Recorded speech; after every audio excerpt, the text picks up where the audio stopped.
Hello. Welcome to this charity demo workshop today.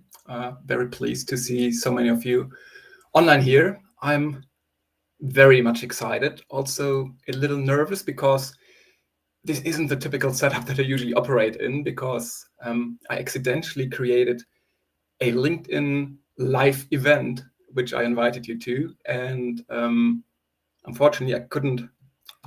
See, first mistake, I was on mute. Hello again. Very pleased to see so many of you in the LinkedIn Live and on various different platforms. I'm a little nervous because this is not the usual setup that I operate in, and potentially that all of you operate in, because I accidentally set up a LinkedIn live event, meaning we're streaming this live, not in our Zoom, Teams, or Google Meets. I actually had to hit a live button, and yeah, well, that's why it's a little.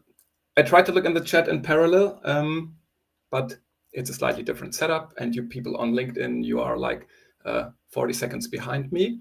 But we're also live on YouTube, surprisingly. So potentially one of my 17 followers on YouTube might also join us today. The reason why we're here and the reason why I came up with this idea is because I had a very good year, mostly thanks to all of you, to all the people in my network that helped me to build my own business on the back of what I like to do, helping people become better solution engineers, better salespeople by teaching them how to do good demos and learn from all the past mistakes that I've made. And because it's been such a successful year for me, I thought, okay, why not give something back to people who really need it, which mostly are children in Africa who are suffering from not having enough to eat, and using that community and using my audience to do exactly that. So I thought, let's come together. And when I say come together, I mean I'll be talking for 3 hours straight. It's a little less interactive, and I'm not teaching what I'm preaching during my own workshops, mainly due to the setup. But I thought, hey, maybe I can give something back to the community by sharing a lot of stuff today, and at the same time use this to collect money for those children in need, for those children in Africa. So here on the right-hand side, you can already see the QR code. And at the bottom, you can also see the little link, which will stay present throughout this entire 3-hour session. So whenever you feel like I've shared something valuable that is worth something, please support the children in need. I won't touch any of this money. The money will go directly through Better Place to UNICEF. Nothing will ever hit my bank account. This is important to me, so all the money will directly go to UNICEF. There are some transactional fees, which I will cover myself later on to try to equalize the processing fees from a monetary point of view.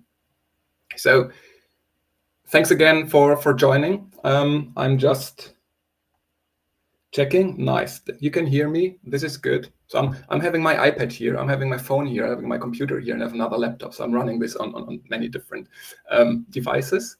So fingers crossed, it'll all work. And with that, let's move on to the real piece and let's get going.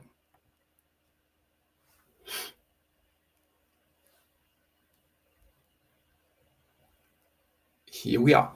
So my focus for today is very much on trying to share with you ideas and tips which are actionable and ready and easy to implement. So I don't want to waste much time on theory today.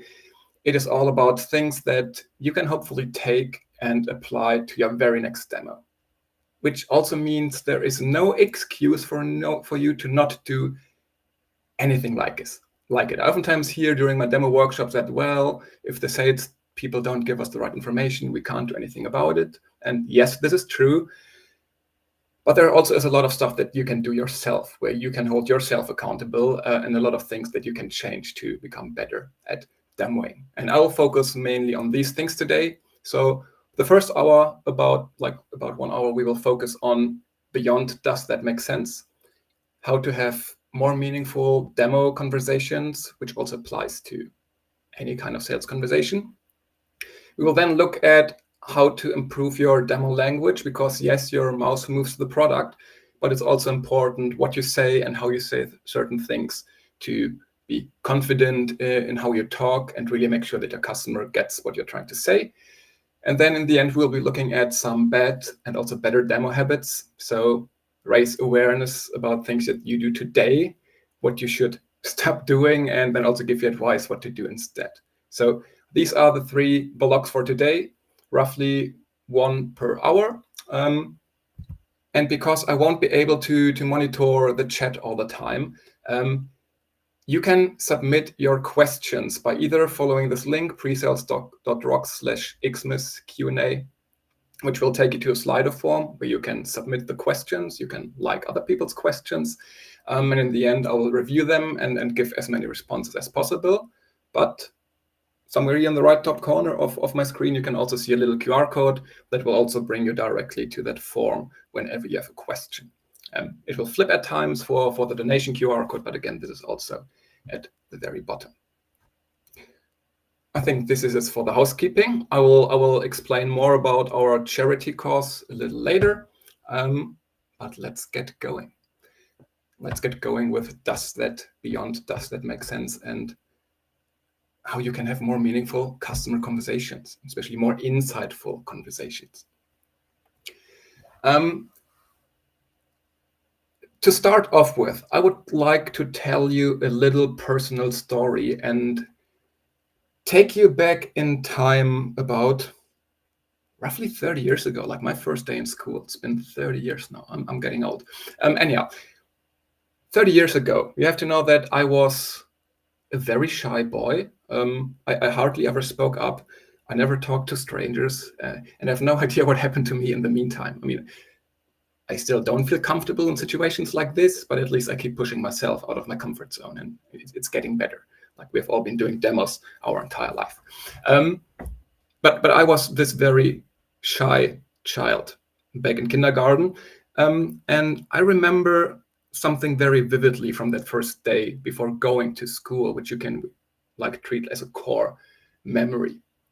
And this core memory was my mom, who at one point told me, like, Max, whenever you don't understand a thing that your teacher is trying to tell or teach you, you have to speak up and you have to ask, because there are no stupid questions. And this thing I very much remember. And of course, my mother has always been right almost her entire life. She has always been right with everything she told me about life, also about this advice. And I think she might even be online here. So hello, if you're listening. Hi, Mom. So for school, the advice that there are no stupid questions was perfect, and then also for personal life. However, I would say that my mother knew little about demos, because when it comes to demos, there are a couple of counterintuitive questions, a couple of things that you need to keep in mind when asking these during a demo, because yes, there are stupid demo questions. Some of them you can spot very easily. So we'll start with something very simple, and then we become a bit more adventurous and look into some of the things which are less obvious and potentially misleading you in the wrong direction at times. So Mom was right about life, not so much about demos, but that's okay. And those who have been following me for quite some time know that one of my favorite pieces of advice that I give to every sales and solution engineer is that you please should stop asking the question, does that make sense to you, once you're done with presenting a feature? And this has many reasons. The first reason is that this will almost always give you a simple yes as an answer, because when someone would respond to this with a no, they would either make look you stupid because you didn't do a good job at explaining this, or they would make themselves look a little bit foolish because apparently they haven't been able to follow you along. And nobody wants to do this in front of a bunch of colleagues. So already two things why this is not good and not giving you accurate information. And at the same time, it's really not providing you with any meaningful insights. It's a closed question. Does that make sense to you? And all you get is either a yes or a no. And then you have to do all the talking again without learning anything new about your customer. So yes, the intention to check in with your customer, whether they're still with you, is good. But the question itself just is not so great. Because when we ask questions, you always have to think about, what kind of new insights do I get from this question? When I ask questions, I want to get meaningful new insights and not just a polite yes, even when they haven't been following along with you. So the first thing that you can do instead of asking, does that make sense, is this what you had in mind? Because this is more open, and this helps you better understand your customer's thought process. So, because while you're talking to them, they try to put everything into their perspective. They try to understand how this fits into their current way of doing things.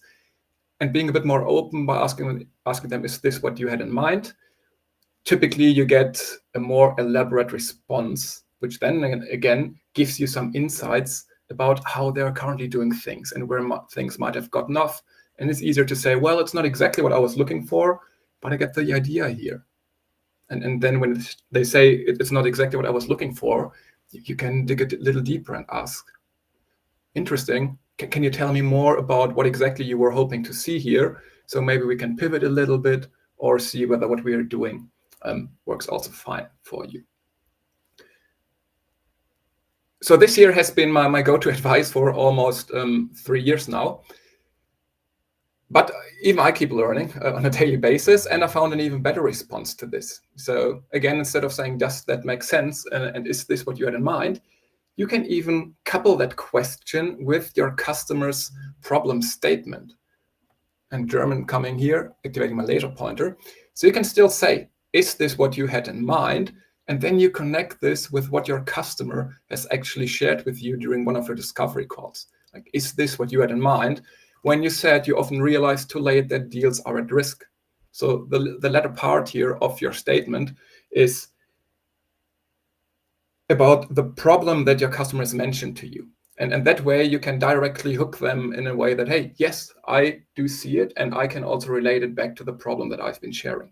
So this way, you don't only get meaningful insights, you also get your customer to confirm, ideally, that what you're showing to them is what they were actually looking for. Very briefly, my camera has switched for whatever reason. Here comes the slightly better one. So go away from does it make sense? The first better thing to do is this what you had in mind? And secondly, you can always go back to the problem statement that you have learned and get insight, and at the same time have them confirm what they want to see in your software. This is the easy part. Now, let me tell you another quick story about something that I've experienced. Differently, I think it was New Year's Eve. I think it's been 2 years almost now. And I was sitting together with friends at 3 a.m. in the morning, and we potentially had like 1, 2, 7, 8 drinks and beers. And at one point in time, we kept talking about our New Year's resolutions and what we were looking to achieve the next year.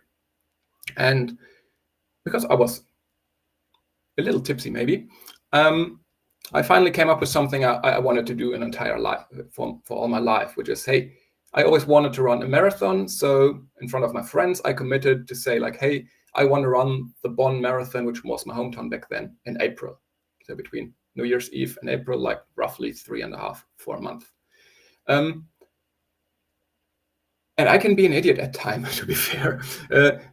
And then I said, well, I'm not just going to finish the marathon. If I do one, I want to do it properly. So I want to run a marathon, but I want to be faster than 3 hours and 45, which for somebody who's never done a marathon is, I would say, a little ambitious. However, sometimes I need this kind of social pressure to get going. Otherwise, I tend to procrastinate on a couple of things. So I made this bold statement in front of all my friends, and now I kind of had to deliver on this. I always was a good runner, so I didn't start from zero. I was always good at running my entire life. So I had a very solid foundation of running 10 or 20 kilometers.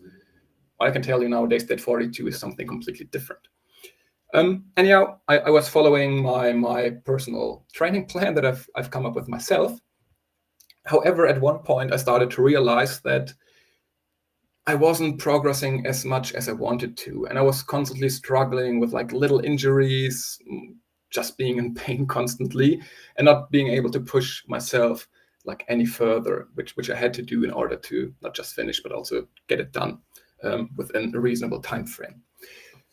So at one point in time, I was talking to a friend who did something similar a while ago, and he recommended me to speak to a personal trainer that he worked with.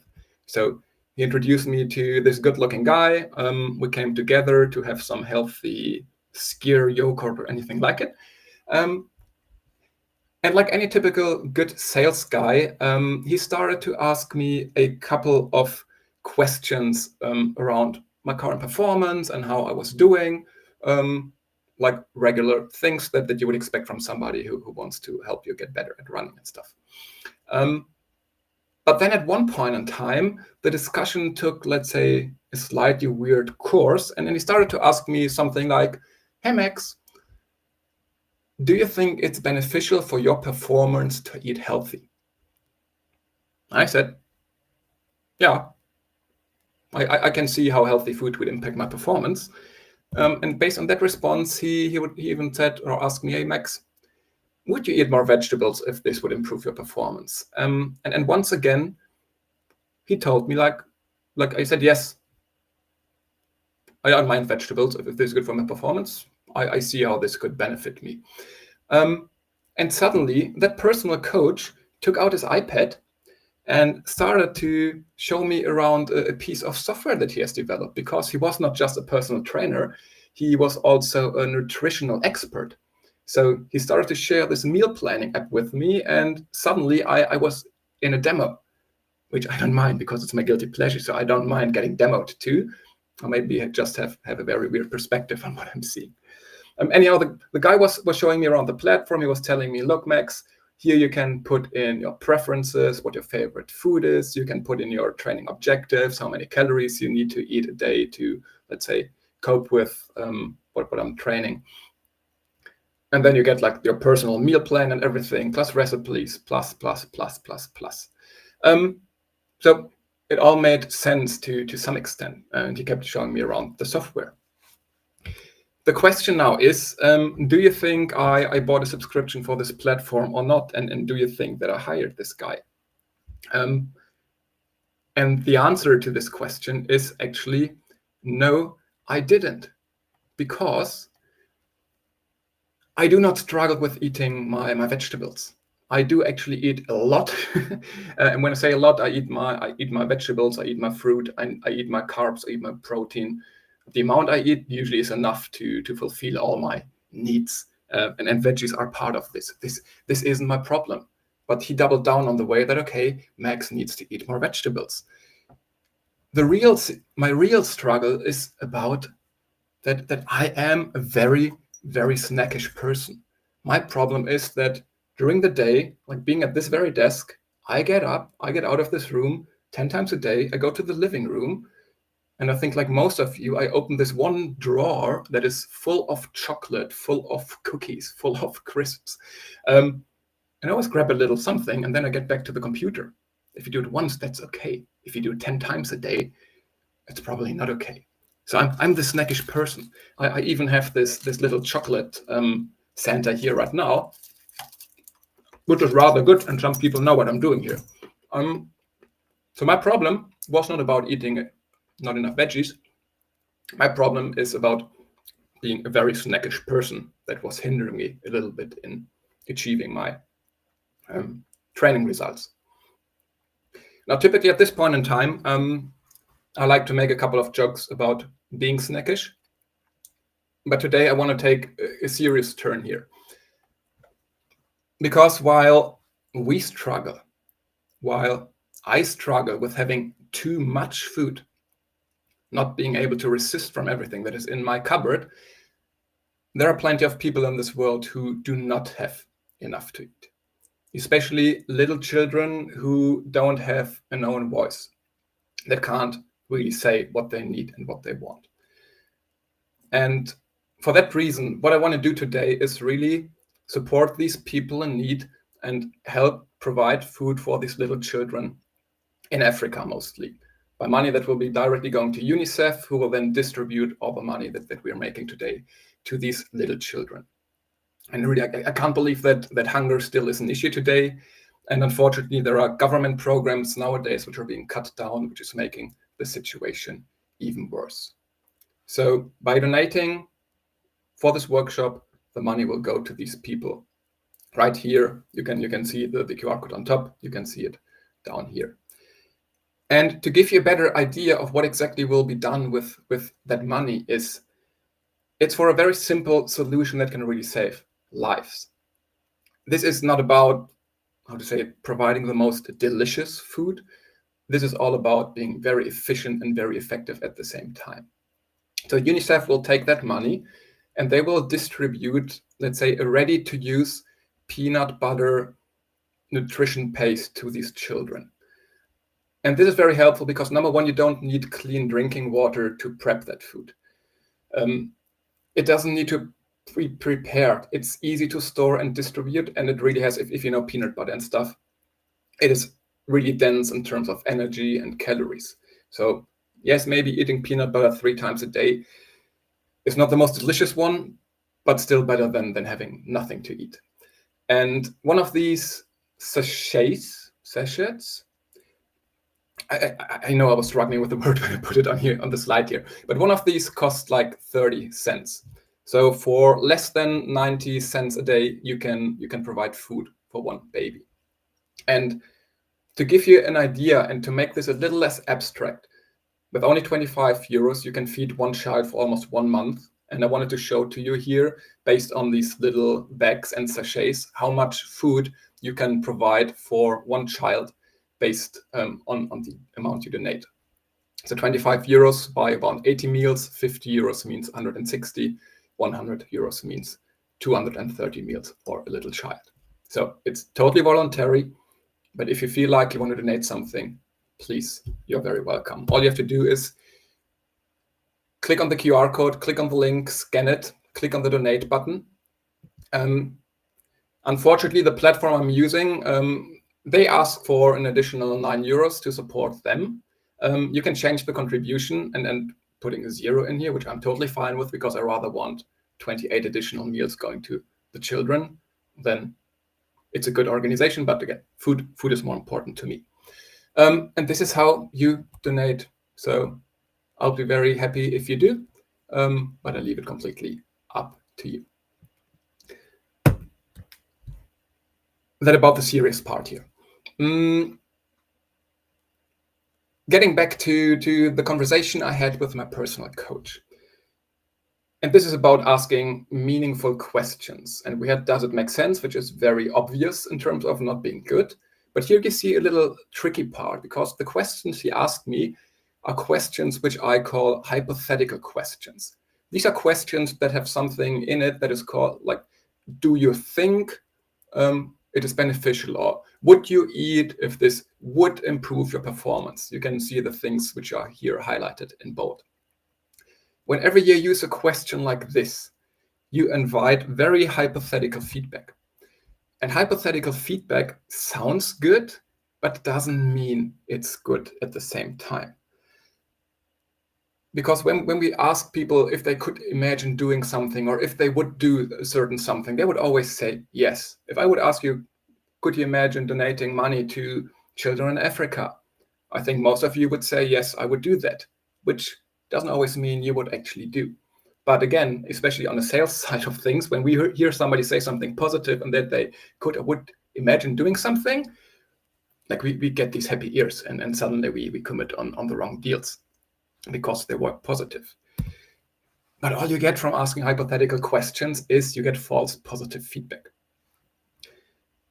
I have some background in cybersecurity, and in cybersecurity, you oftentimes get, like, when you check for security vulnerabilities and stuff, false positive means that the system is flagging a potential bug, which looks suspicious at first, but then turns out it's not. So it's a false positive result. And again, the same happens when you ask hypothetical questions. You get good positive feedback, but this positive feedback doesn't mean that actually something is going to happen later on. But by asking these hypothetical questions, you invite that kind of feedback. And then there's a second thing. When we make these future promises, we are just bad at committing to these. I mean, think for yourself. It's New Year's Eve in about 2 weeks' time. And we're all coming up with New Year's resolutions, like I did when I started training for my marathon, saying, hey, I'm going to run sub 3 hours and 45 minutes. Typically, the first day you're very committed. Second day, not so much anymore. Third day and fourth day, and suddenly you stop committing to your resolutions. And this is like how we are. It is very easy for us to make promises which are very far in the future, but then we don't commit to them. And this is exactly what happens when you ask these hypothetical questions. You invite future feedback very far in the future, which sounds good, but then your customers never commit. And this is something you have to be aware of. And this is something where you have to be very, very cautious, because your job is not always about fortune telling. When you ask your customers a question during a demo and you ask them, like, how would you, could you see yourself? Do you envision? Would you ever? They will always tell you, yes, I could see myself. Yes, I would do that. But at least 70-80% of the time, like when it's getting serious, they won't do it. So stay away from any of these questions that invite this very fluffy, very hypothetical feedback.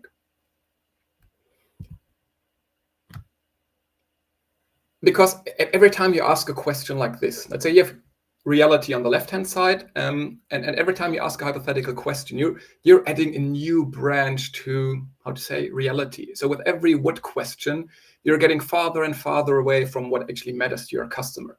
And when you like start stacking one what question on top of each other, like you're making up fake worlds and fake promises, and then you double down on this in your sales forecast and you put them in commit, when in fact what you're talking about is just a dream.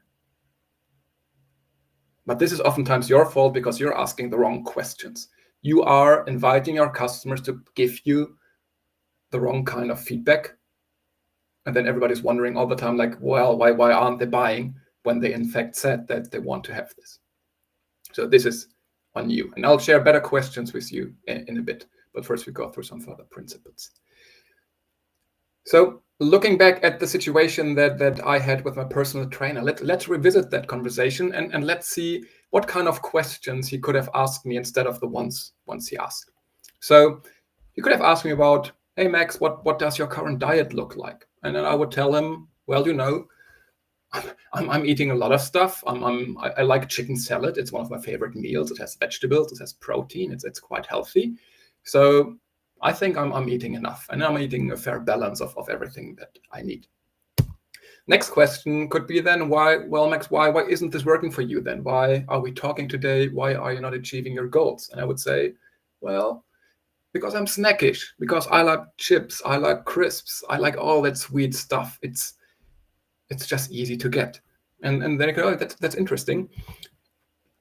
What have you tried now? Since you are aware of this being a problem for you, what have you tried to overcome like a snackishness? And I would say, I've tried fruits. I've had apples. I've cut them into slices. However, it's just not as convenient. It's just way easier and way more rewarding to just get your like a chocolate Santa, put it in your mouth, and at least for 5 seconds you feel happy until you regret it. So convenience is a big topic for me. And then you could have asked, okay, tell me, when was the last time you had like one of your snack attacks? And then I would tell him, look, at home, sometimes I'm good because sometimes I just don't have anything sweet or savory at home. Then I don't eat it. But especially when I'm on a business trip, and I'm usually on a business trip once a week, my diet is just nuts. Like I go to McDonald's, I have meal deals in Britain, and I don't go for chicken salad anymore. I go for BLT and chocolate and vinegar crisps. This is my main issue. I don't like traveling, and eating healthy simply doesn't work for me. And this is how the discussion could have gone from his perspective, giving really good feedback from my side on where I was actually needing help. And this could have led to a different conclusion. On the left-hand side, you see my coach's first conclusion, which said, Max confirmed that he thinks eating more vegetables would benefit his performance. So let me provide you with a recipe app, with a meal planning app that is helping you to eat more veggies, which wasn't what I was looking for, because again, I was eating enough veggies already. The fact-based solution would have been, hey, you're struggling with eating healthy while you're on the go. So here are some healthy and convenient snack options to stay fit.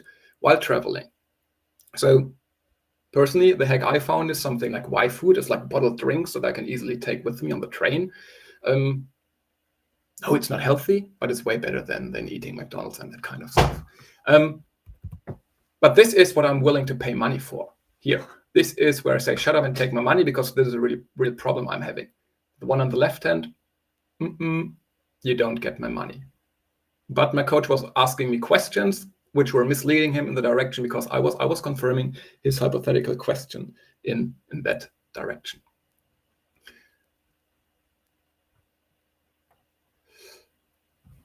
So hypothetical question, give you seemingly positive feedback, but it's not helpful. Again, it's actually misleading, and oftentimes leading to those deals you have in the pipeline where you feel like, we had a good conversation. I don't know why they're not buying. They checked everything that I said. Now there's another thing. And again, it's about happy ears, because very often when we get feedback during our demos, we go like, woohoo, nice, because we like to get positive feedback from our customers. We like to do a good job. We want to help them. And when they give us positive feedback, our dopamine kicks in, our endorphins and anything. And then we're like, yay, you said you could possibly use this at one point in time. Really cool. And then we double down on this. But very often these compliments lead us to premature conclusions, because we double down on them too quickly. To give you one example, you have just demoed a feature, and now you ask your customer whether they think, hey, do you think this feature is helpful? And then your prospect says, yeah, this looks great, really interesting concept. And you go, thank you very much. This is really great to hear. And suddenly your account executive wakes up in the back, asking, okay, nice. When can I finally send you the proposal? And this is just how we're wired. The second we hear positive feedback, our brain goes a little bit like this little puppy with its stick. We stop thinking, or we start thinking fast and not thinking slow. And then we double down and feel like, okay, we have everything we need, customer committed, nice. Let's put the deal into commit stage. So in this situation, when a customer tells you, hey, this looks great, really interesting concept, what I want you to do is, I want you to pause for a brief moment. I want you to be happy. Don't get me wrong, I'm German, but I still want you to be happy, like I'm happy at times. But let's revisit the same situation.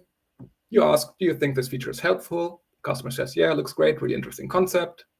You can say, that's great to hear, thank you very much. But then I want you to dive a little deeper and ask them, cool to hear that this is an interesting concept. Can you walk me through how you're currently solving this today? Like, you've understood the problem. Now tell me how you're doing this today. And the prospect then might tell you, well, to be honest, I never thought about this in the first place, but I just think it's an interesting concept, but we've never thought about this.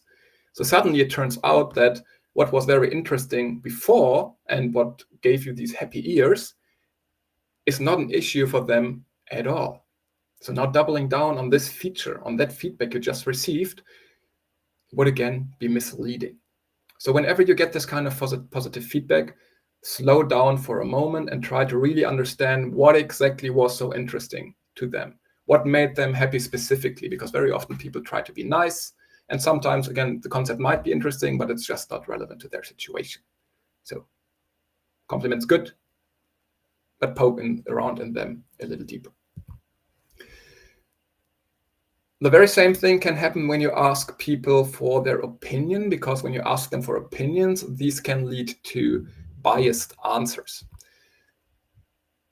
And opinions you can't trust. The only thing you can trust are behaviors. So when you ask somebody about, hey, how do you think about this? They oftentimes give you the response that you want to hear. Or they, again, give you feedback about things that they think they would do, which, again, oftentimes does not really align with what they will actually do in real life, because just because they think they would do something doesn't mean they would actually do so. So what you have to understand is really, hey, what have you done in the past about the situation? Because this past behavior will tell you much, much more about the problem and how important it is than what they think about it. To give you an example, If you would ask anybody who's smoking whether they can think about like quit smoking at one point in time, I think most people would tell you, yes, I could and quit anytime if I want to, which doesn't mean that they will immediately quit smoking and buy like a non-smoking book from you. Because again, opinion and what they would actually do is very much different. So the interesting piece here would be to understand from that person, like, when did you start smoking? Why did you start smoking? Did you ever stop with smoking? Like, what did you try? What worked? What didn't? And why did you start smoking again? All of this will provide you with so much more input about how they're actually doing something and if they're doing something about it or not. And this is important to understand, that real customer insights come from what they have done and not from what they think they would do. Like, why did you start smoking? Did you ever try it? Did you not try it? And so on and so forth. This is where the gold really is. Now, using one of my own habits and have a little bit to drink.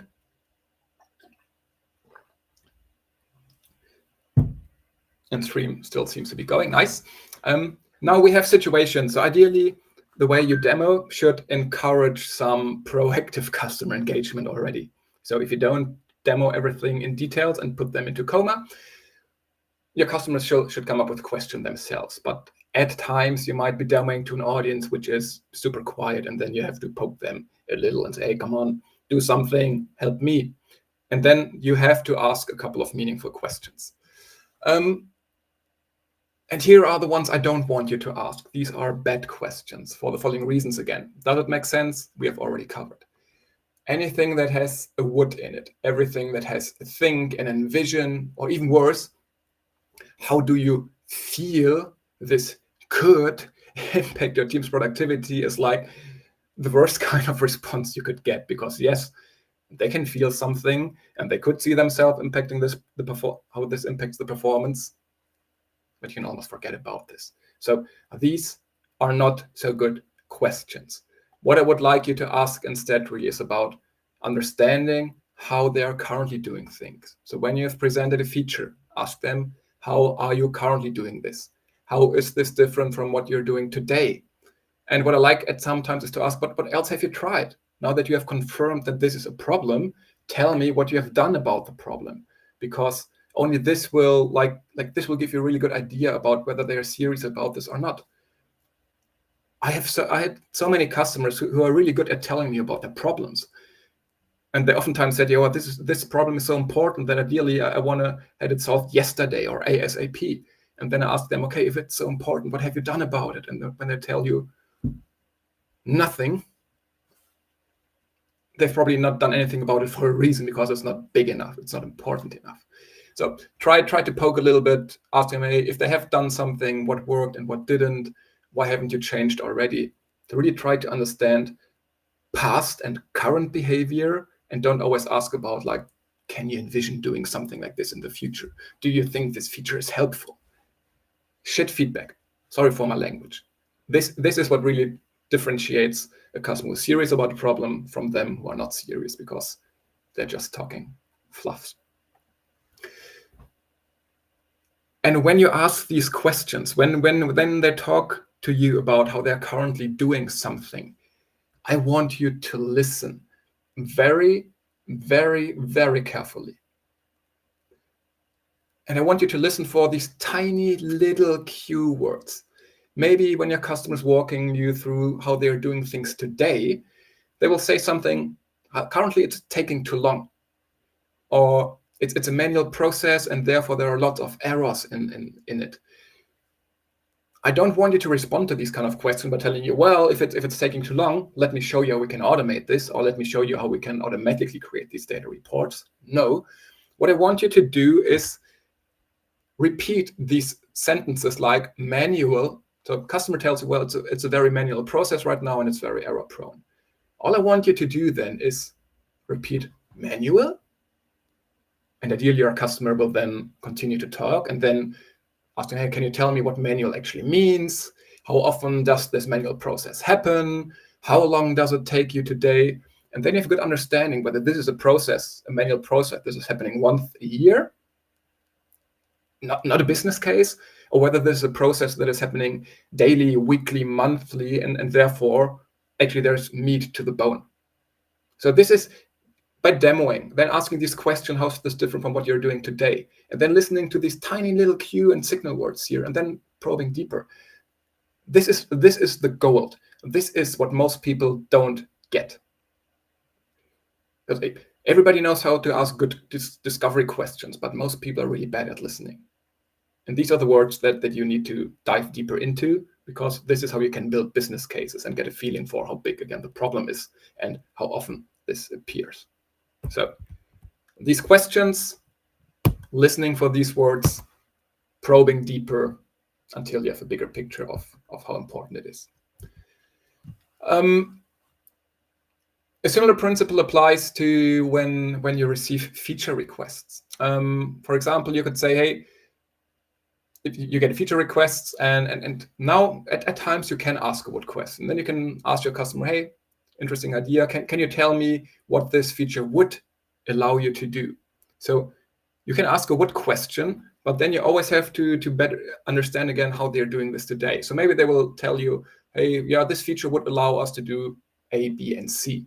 And then you ask them, interesting, can you tell me how you're doing this today? And 80, maybe even 90% of the times when I got a feature request, and I was asking, how are you dealing with this today? They told me, well, we're not doing anything about this today. I just had this idea and thought it's interesting to share with you. So as a junior solution engineer, I would treat this as a buying signal. Oh, they ask about a feature, I have to give this to product.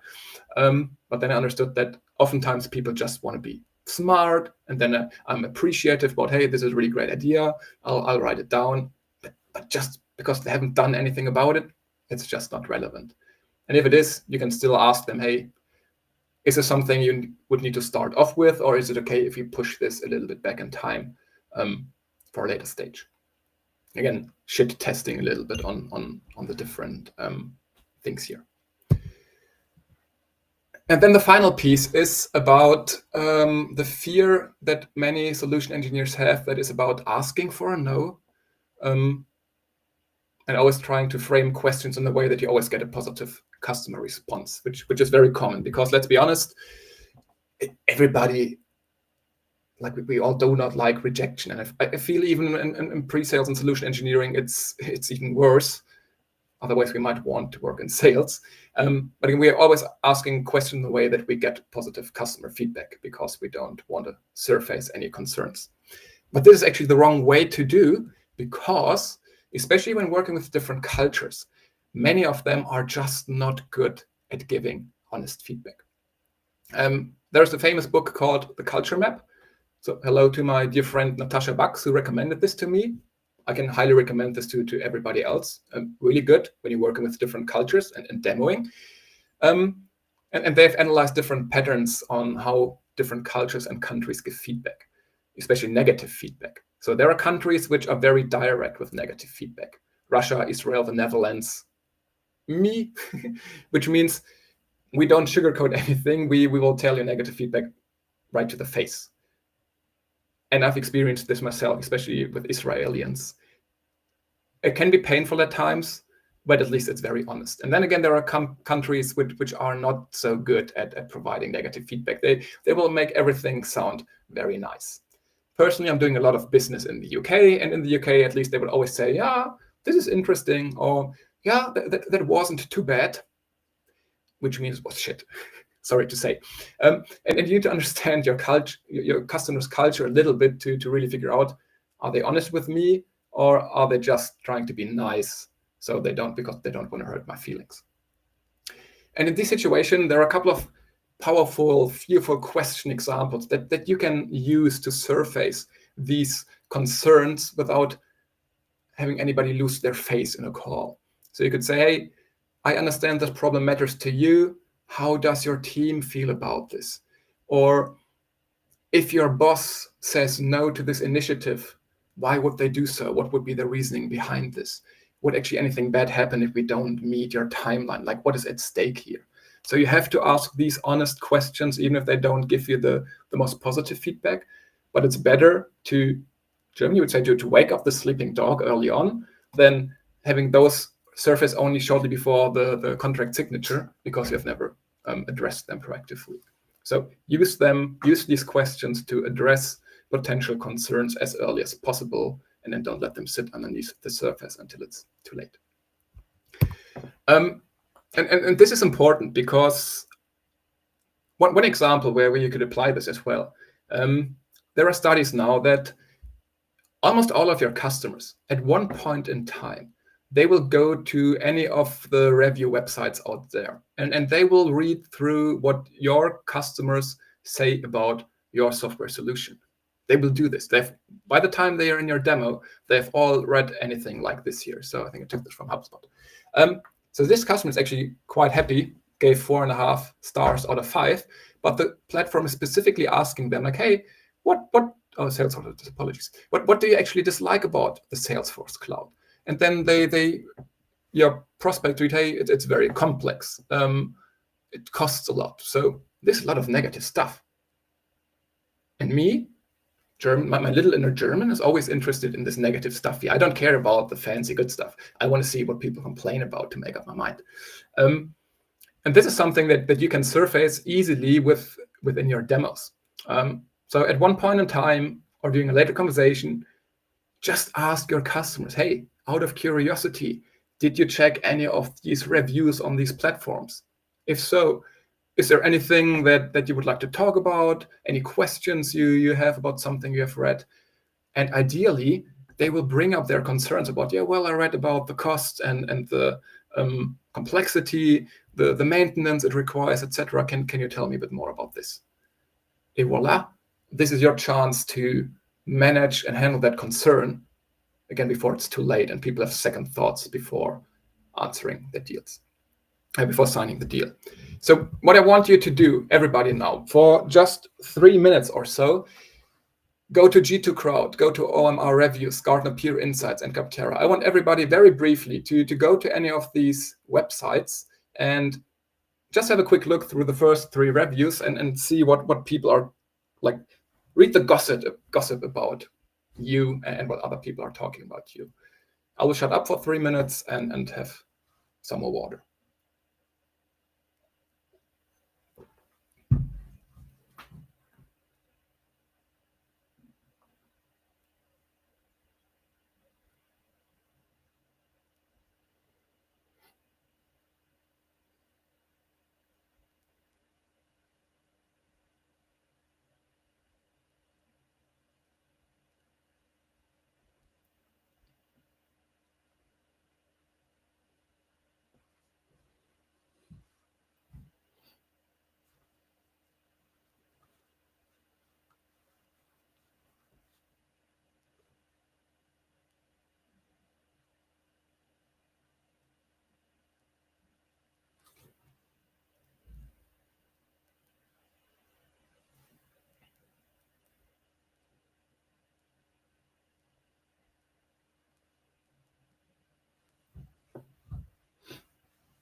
I'll give you 1 more minute and already check for questions.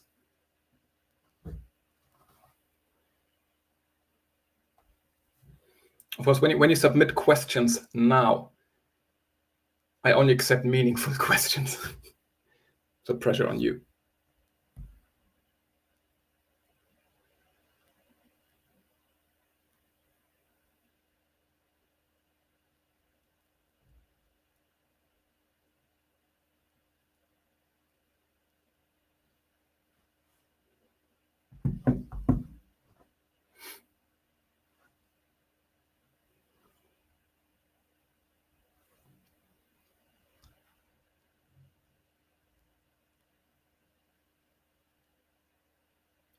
And now let's very, very briefly wrap up what you have learned so far. When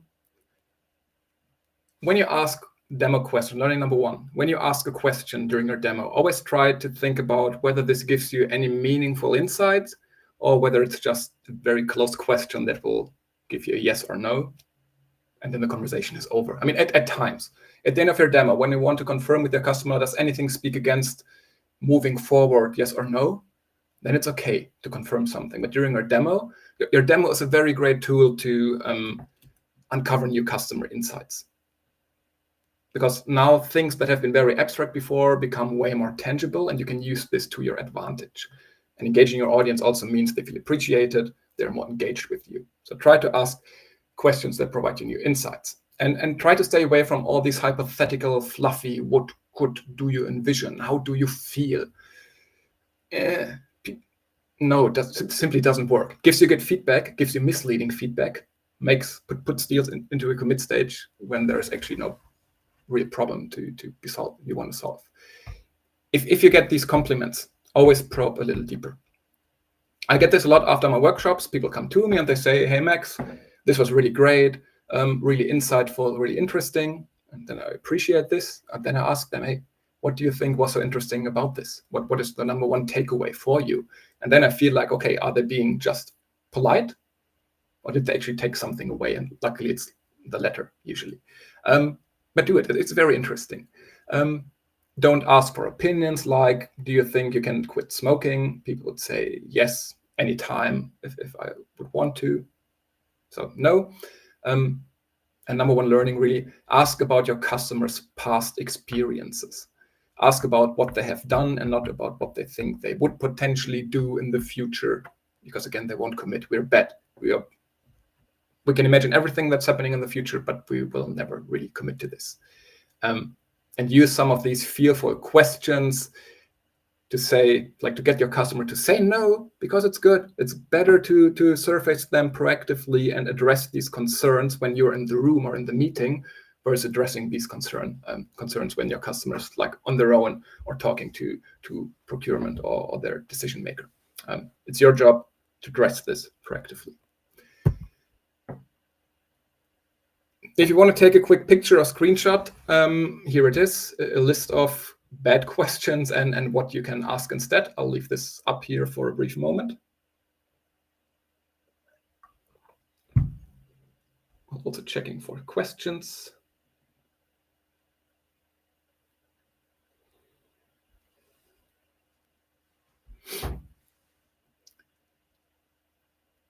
That should have allowed anybody to take some pictures. And before we come to the end, if you have been wondering, yes, I did actually finish my marathon. It was a very shit day. You can see at the bottom, I managed to do it in 3:42, which was below the 3:45 mark. But actually, like, based on my training performance shortly before the marathon, I was more about like 3 hours and 30 minutes. It was a shit day. I had a hard time. I didn't buy these pictures, so apologies for the watermarks. I just looked like, I don't know.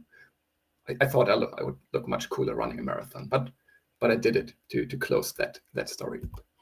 And to finish this part of the session, if you want to make a donation, use that slightly bigger QR code on the left-hand side. If you want to submit a question, you can use the QR code on the right or the one like here in my little meeting stream, which will take you to the exact same place. Click done for 10, 9, 8, 7, 6, 5, 4, 3, 2, 1, go. And if you haven't, and this has probably been my most popular resources, download actually a couple of times right now. If you scan this QR code, you will get directed to a Google Drive. So I'm not gathering any emails here. You can download everything straight away, ungated from this link. This is not a sales workshop, other than talking about sales. You can download 54 meaningful questions, plus all the other stuff we're going to talk about later. So if you want to have them in front of you, it's always nice to have this little printout. So in any given situation, you have at least a couple of things that you can refer to. Because I know at times when things get stressful, you revert back to the normal stuff. And with that, part 1 is actually done. You can now submit a few questions. I'm just looking at it, and the only question I can see so far in Slido is, will you share the slides? And guess what? This is a question that I put in myself because I didn't want you to sit in front of a blank sheet of paper. And if we reach, like when I started this workshop, like I had a certain goal in mind in terms of donations. When we hit that goal, which I'm not communicating yet, I will share these slides. Otherwise, you will need to take notes. But it's up to you. I've already seen, last time I looked, we were beyond 600 euros, so we're getting closer. But potentially, you have to stay until the very end.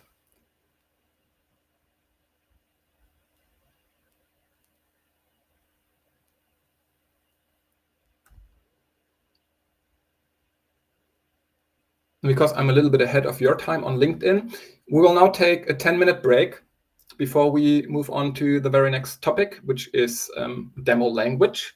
This will become very actionable, but more on this later on. You can keep submitting questions if you want to.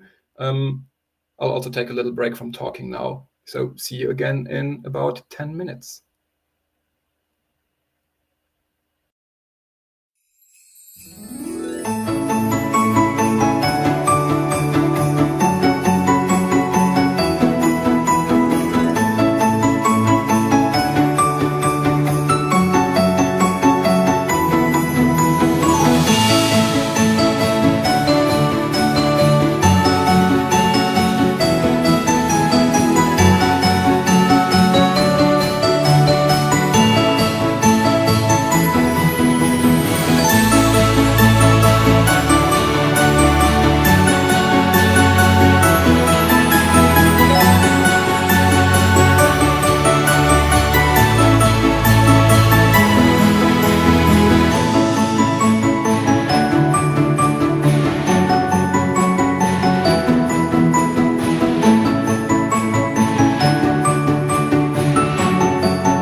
Welcome back.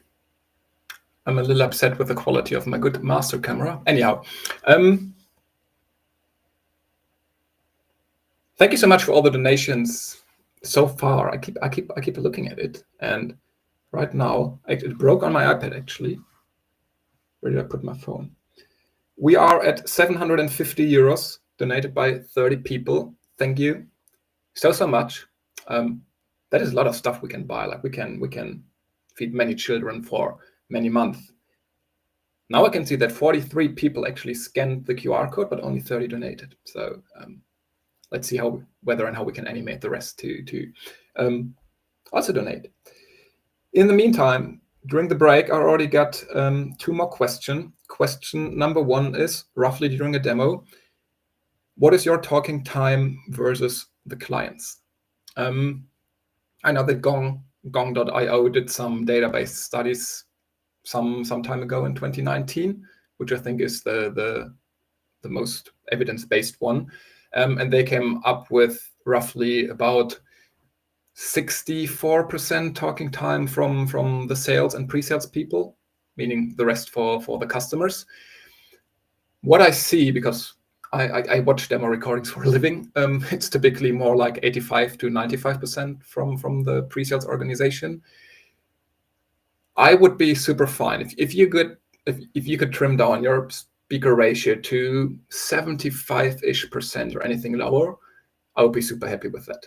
And you do this by let's say shortening your demo significantly to allow more time in the end for discussions. So what you typically see in a successful demo is that at the beginning you do more of the talking, but then at one point in time it becomes more and more like a conversation because you start sharing features, you start asking questions. Ideally, your customers will ask questions intrinsically, and this is where like the second third of your demo turns more into a conversation than a monologue.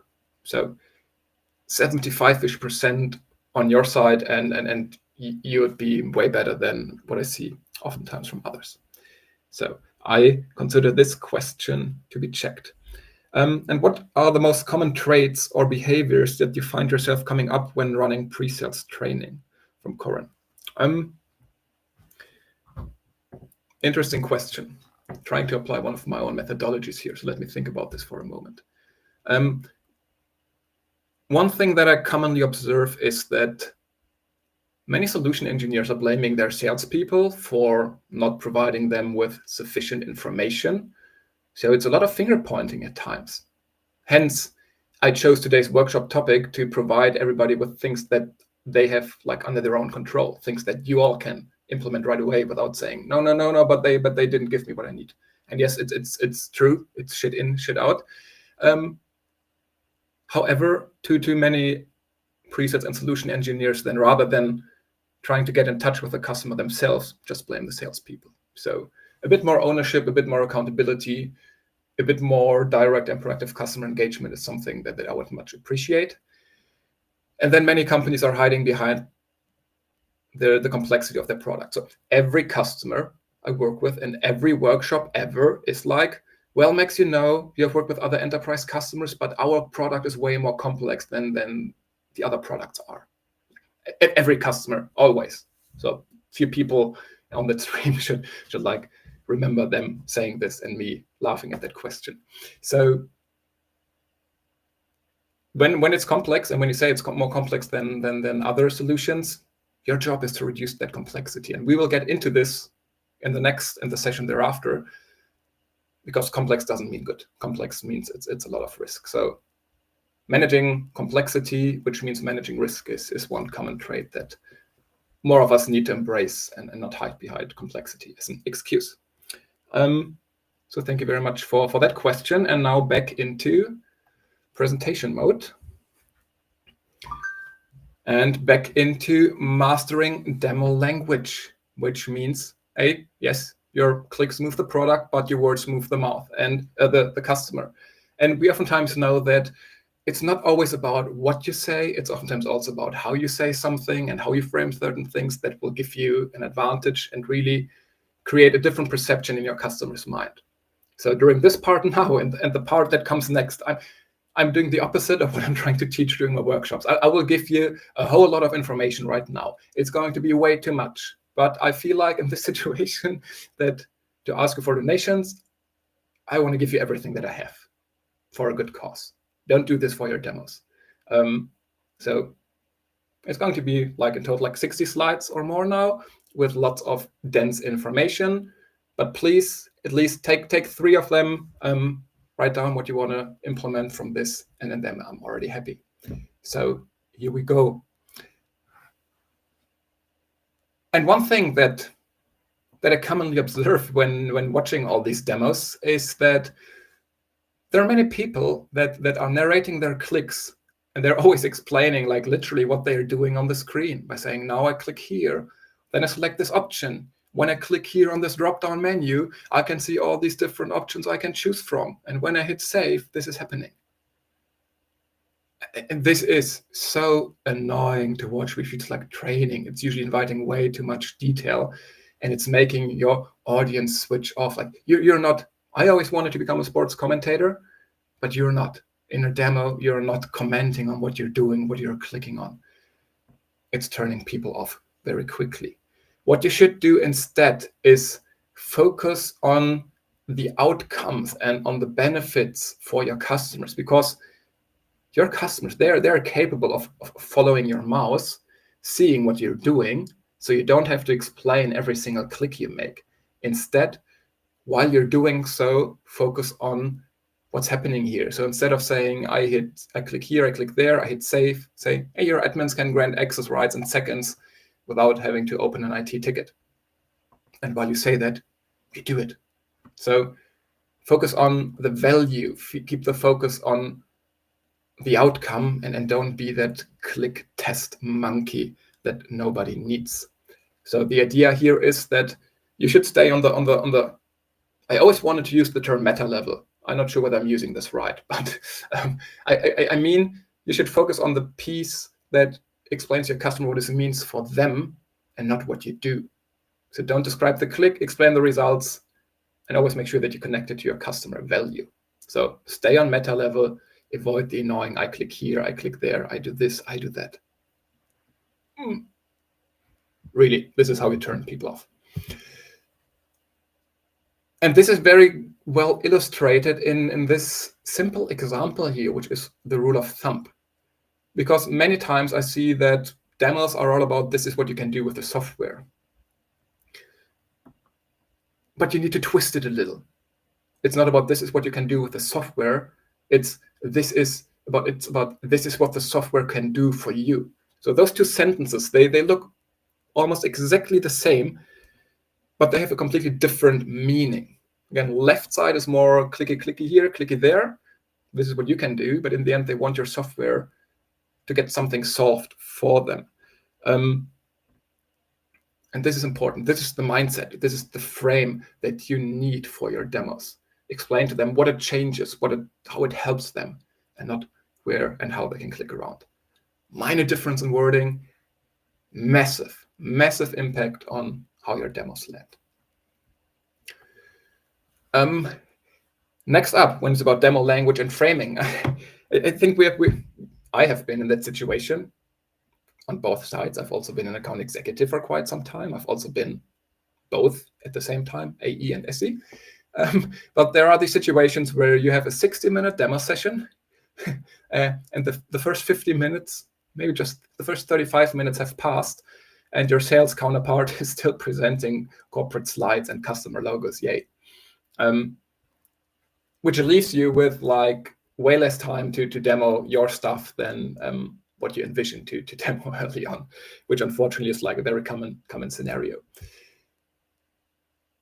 And in these situations, I hear almost every single solution engineer out there say something like, okay, now that I'm taking over, I'll try to be quick showing you around the rest and what I wanted to do. However, yes, good intentions, once again, if you introduce what you're doing in this way, you make your customers check out mentally right away. Because what you're telling them, like what you're signaling to them is, all right, this meeting is over, I can start prepping for the next one. And you're significantly lowering the perceived value of what comes next, because you're just going to quickly show it, which is a little bit of insecurity and confidence, because you're just going to rush it, meaning it cannot be that important. So trying to be quick puts you in a way weaker position and creates this odd perception in your customer's mind rather than being strong. So whenever you're in a situation where your sales counterpart is talking too much, or where you ran out of time yourself, which is the other frequent example, I want you to say, let me focus on the most important points. So instead of saying, I'll try to be quick, say, let me focus on the most important points. You can still show the same stuff if you want to, but the framing, the introduction of what you're going to do is just way more stronger, because this will keep people listening. This will make them lean in, because suddenly they realize, okay, what's next is really important to us. It's not just quick, it's really important. So it signals to them that what you're going to do really matters to them. And instead of checking out, prepping for the next meeting, being happy that it's almost over, they will keep listening to you. And this is a very simple thing, really. Don't say, try to be quick. Say, let me focus on the most important points here, and then deliberately show this. And your customers will think, okay, this is really key. I should be listening here. It's not just like some quick rushing through the product. So good hack when running out of time during a demo, which I feel like happens in almost 2 out of 3. The next thing is, and I feel like the one questions I receive from Corin, like what are the key traits or behaviors that I spot in my workshops? I call these high stakes questions or really big questions, because now you can, what people want to hear really is your expertise, and they want to get a confident, deliberate and thoughtful response. Could be something like, hey Max, what are the 3 main success factors for this project? Where do projects like this typically fail? What do customers success? What does success look like for customers like us? And typically, like big questions. And these questions deserve more than an instant answer, because you can really win if you give a good response here. But it's again this counterintuitive thing. And sometimes I'm still guilty of this, because I always felt like when I was getting one of these big questions, like Hermione, I felt like I had to give an immediate response to that question, because then my customer would think, oh, wow, look, Max is so fast, he's so confident, he knows that stuff because he can come up with a good response right away. So I was really trying to look confident by answering the question right away. But the result, like the perceived result on customer side is actually differently, because from a customer's perspective, it rather feels like you're giving them, let's say, the very first thought that comes to your mind, or you brush them off with a very generic statement that is not really tied to their situation. So hold on for a second and do this instead. So when you get these kind of questions, what I want you to do is, I want you to pause a little. I want you to look and sound a bit more thoughtful and like you're in real control. So when you get a question, high-stake questions, and I hope I did this in my slide Q&A part here, I want you to repeat the question briefly. Then we want you to pause, look very thoughtful into the camera, and then deliver a very calm and deliberate response to the question. Because this will make your customer feel like, the solution engineers really spend time thinking about our situation and has really come up with an answer that is tailored and specific to our situation, and not just some generic random thought. So by taking this moment, even if you give the same response you would give right away, just by pausing a little and looking a bit more thoughtful, you add more weight to your response. And this could look like this: an example situation, customer, what are the 3 main success factors for this project? You say, that is a great question. Let me take a second to think about this. Say, well, if I had to name 3 success factors based on my understanding of your situation, here's what I'd say. And then you give this calm and deliberate response, which feels like it's just been made for them. This is how you uplift your own response way more than trying to show off your confidence and your experience by very quickly answering to this. It's all about intentions and pausing, and even if it's hard. Like a little bit of salt, but like put a little bit of extra spice on your response. Make it land the right way. Next one. There's a difference between active and passive language. And I see many solution engineers out there who are using passive language because they don't even know about active language. And this language will oftentimes put your customer into a passive spectator mode. It's like when you say to them, let me show you this, let me guide you through this, or now look at that. These are all sentences which, again, put your customer into this passive mode where they just watch you doing stuff while leaning back in their chair and grabbing popcorn. That's not helpful. What I want you to do instead is to use words that make them think and pull them into your demo, like immerse themselves a little more into what you're showing. Passive would mean something like look, see, or watch. But you can then use more active words like explore, that will trigger something in their analytical brain that will make them think and process the stuff that you're talking about. Like a look is just, I see, cool. Whereas explore means a bit more, I'm processing this stuff. So make them feel a bit more like Indiana Jones on the right-hand side. Say something now, hey, on the next screen, you'll notice how this saves you 2 steps. Or, hey, let's explore something. Let's unpack this together. So you want to take them on a quest with you. You want to take them on a process, and they should feel a little proud when, hey, oh, I've noticed this. Nice. I see how this works. Like this active language is triggering a different part of the brain. It's not just, again, putting them in their chair, leaning back, listening to you. It's like making them lean forward a little bit and see, oh, yeah, I see this. I've noticed that. I'm good. And thinking, yeah, very well that you noticed that.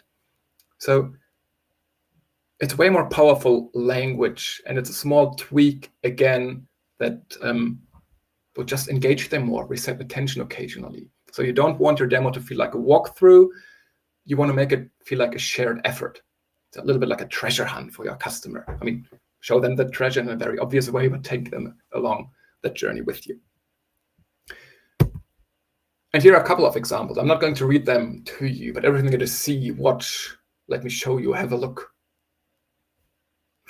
Not cool, but imagine, notice, explore, unpack. Let's do something together. This is, use them more often than the other ones. Like psychology or brain science has proven that this is more powerful.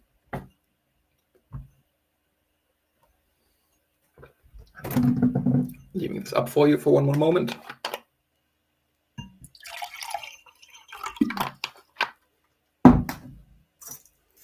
Time for a little Santa bite.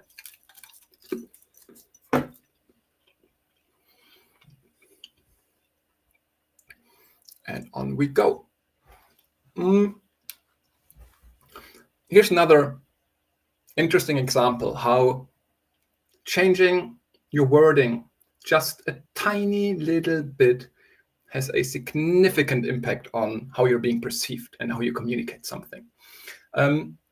And this is more, and this is when you get an objection on customer side. Let's say your customer during a demo tells you, cool product, but implementation looks like a lot of work. Now what you can respond with is, yes, but with a dedicated onboarding guide to help you. The issue here is the but, because the second you say but, you kind of get into a confrontational mode with your customer. You start to create resistance, and you're trying to dismiss your customer's perspective because you're not really acknowledging their concern. Okay, yeah, but it's not nice. But always feels a little painful. It's a little bit like slapping your customer in the face with their concern without acknowledging it. The funny thing is, all you have to do is replace that tiny little but here in red with and. And then you can almost say the exact same thing, but it has a completely different meaning to it, because using yes and makes it sound collaborative and appreciative. The customer says, again, implementation looks like a lot of work, and you say, yes, fair point, and that's exactly why we provide a step-by-step onboarding guide. This time, instead of like confronting your customer and going with them into a little clinch, you acknowledge their concern, saying, yes, good point, like, and this is exactly why we have seen the same, and this is why we have built this onboarding guide. It validates their concern, it takes it, and then builds on top of their concern. Yes, you're right. That's why we've built this little thing. So you can really say the same. I changed the wording slightly here, but you can say the same with yes and that you would have said with yes but this time it's collaborative, it's appreciative, whereas the other one was more confrontational. So continuing with my memes, this is like more like hugging your customers, making them feel good about the concern. And rather than being confrontational, you use this to open up a discussion and like pat them on the shoulder again for, yeah, fair point. It's just literally changing 3 letters, giving completely different meaning to what you convey to them. Next one, features tell, benefits sell. We've been reading a lot of books about teleshopping lately because I thought teleshopping also is about like demoing products through a screen to people. And they said the very same. And your job in a demo is, well, let me start differently. I wouldn't say that customers are stupid, but sometimes they are. Because when you're presenting your customers with features and only features, that's not enough.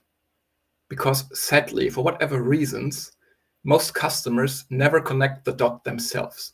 Many customers don't really understand how what you're showing to them is relevant to their situation, how it's going to help them. And this is why it's important that you always focus on the why. That every time you say how something works, you should open with why this is important to their situation. Why should they care? Because they're a little bit like Homer.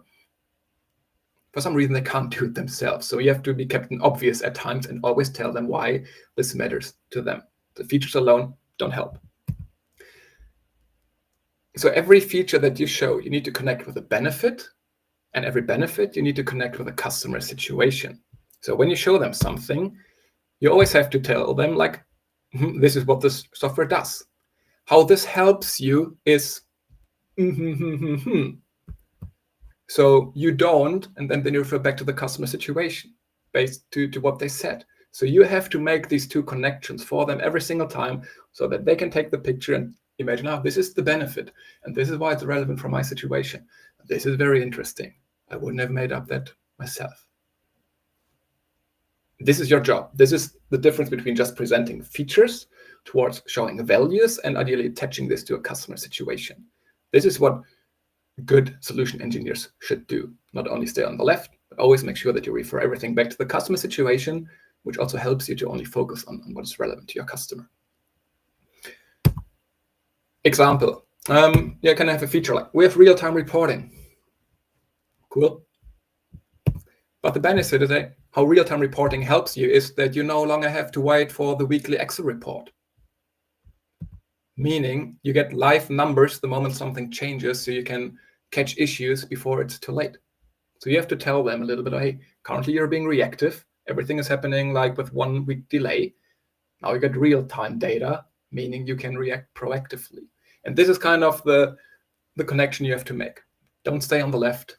Use these value bridges, like use these connectors to help you. And I've put you a couple of them here.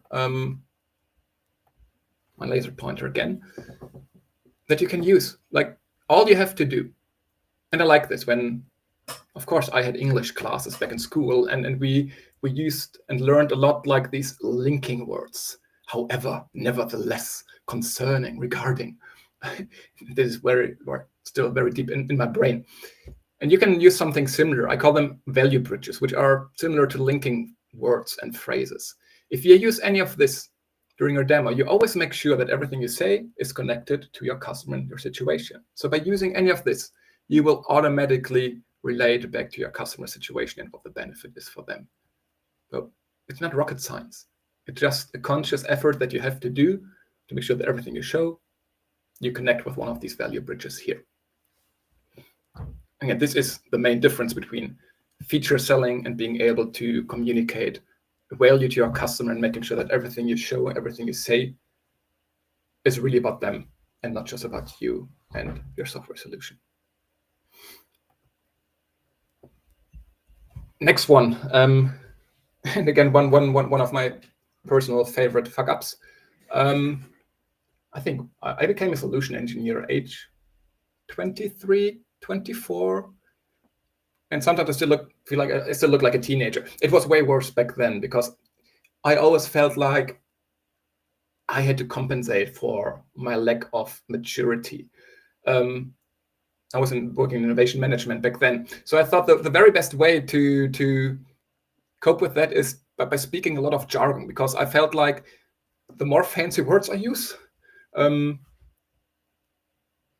more they will think that I'm a smart person. But actually had the opposite effect. I was a 24-year-old guy talking nonsense, using all these fancy abbreviations.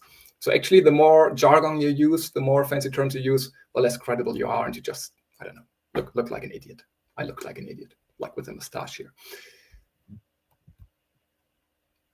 So what I want you to do, instead of using all these fancy words, I want you to use the exact same words that your customers are using, because this is what is building credibility and this is what is building trust. And you can do this in 2 different ways. During your discovery call, during your demo, whenever you hear your customer say something important, I want you at first to use your own simple words. So when you're paraphrasing, use your own words, because this will make your customer feel understood. If you would simply parrot and repeat what they said, they will hear, oh, very well, you have listened to me. Fair enough. But if you can rephrase what they were saying in your own words, it'll make them feel like, oh, cool, you're able to use your own words to articulate my situation. You really got my point here. So in your verbal conversation, use your own words. But while you do so, I want you to write down the exact words that your customers are using. So whenever you send a follow-up email, whenever you demo, whenever you write a proposal, I want you to use the exact same wording that they have been using. That's different when you're talking to them. Written conversation, write down all the stuff that you want that they use, because this will make them recognize their own stuff, because you don't want them to adopt your methodology. Use your customer's language. Learn from me. I really looked like a fool when I didn't do that. Kind of covered this. So speak your customer's language, and the simpler, like the more simple words you use, the better. And this is one issue I oftentimes see with ChatGPT, because it's becoming too dense. It's hard to read. Like, it's so much information crammed into one single sentence or paragraph that nobody understands it. So if you're able to explain complex things in simple human terms, you have a really good chance of standing out of all the M- crowds here.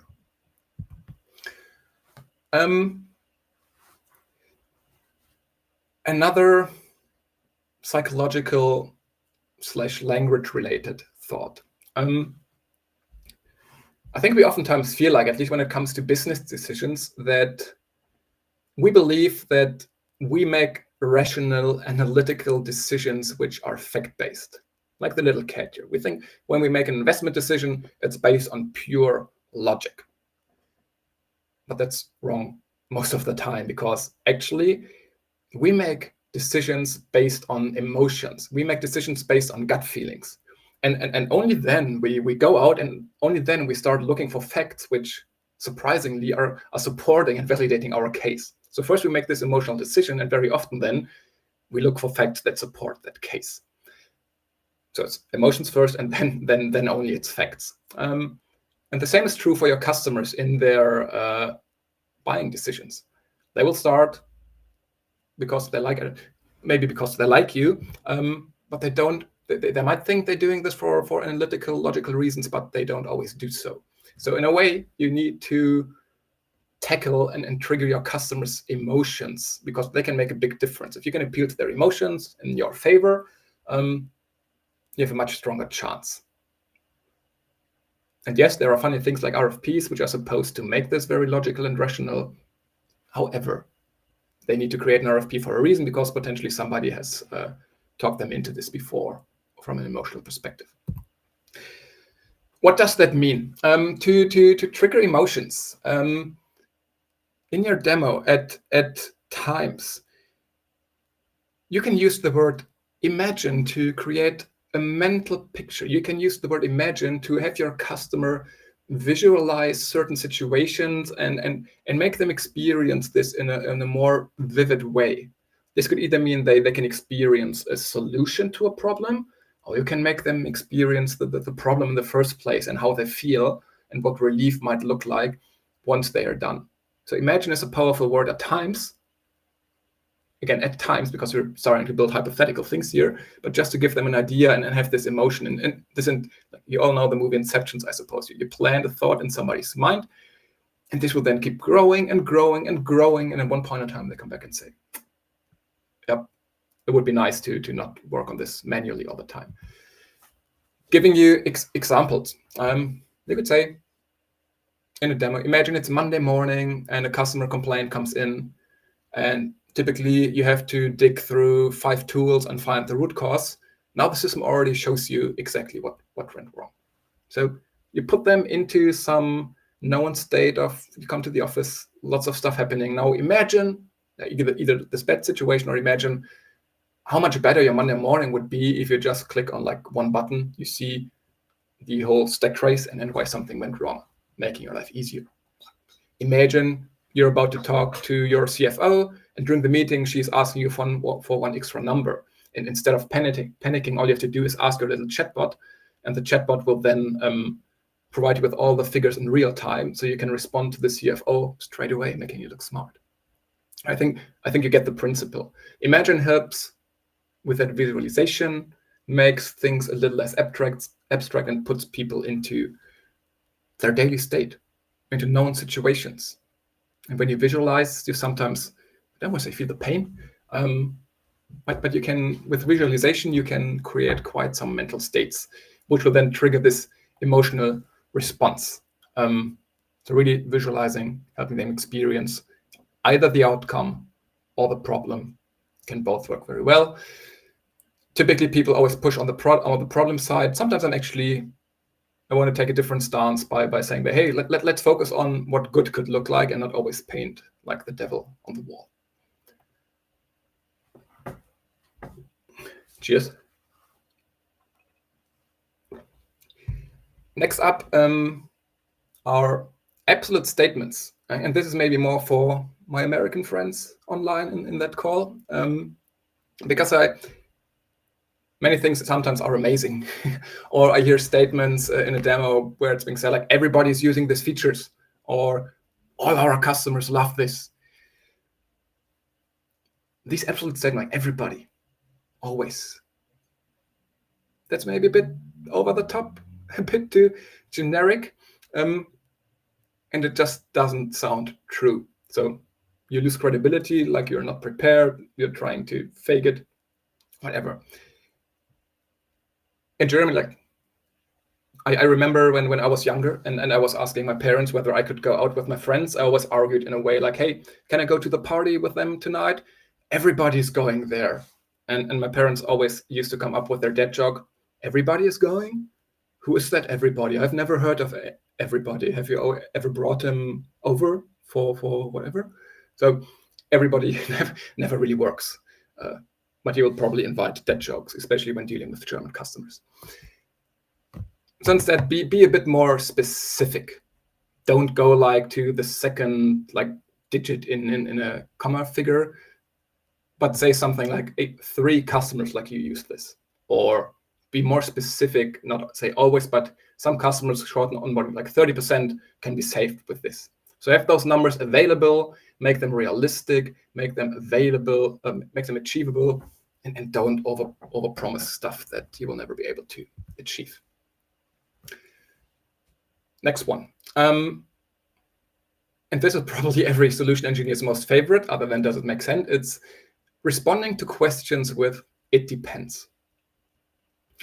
The thing is, using it depends makes your customer, yes, I mean, you don't want to make any false promises. I'm totally fine with that.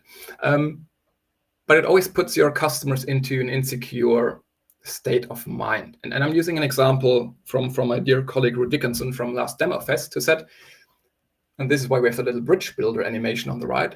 I should play bridge builder again.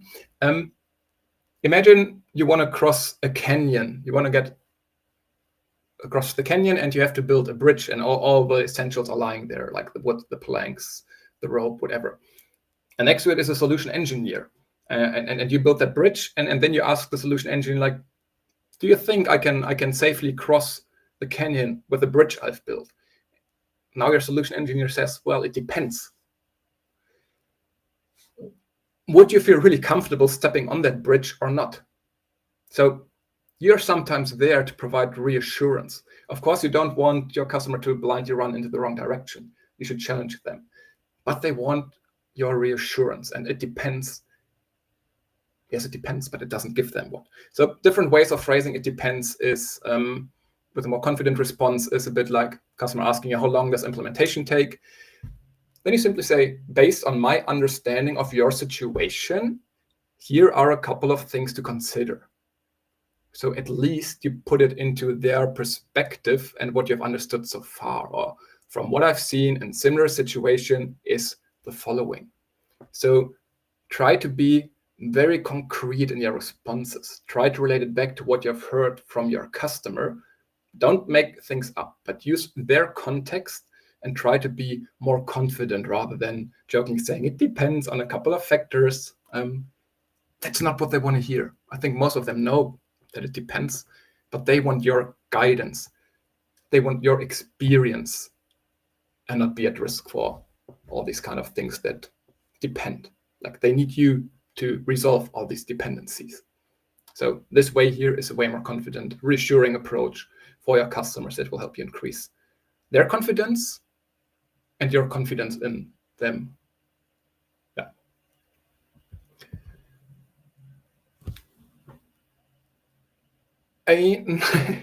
Another thing, I've also been guilty of this myself.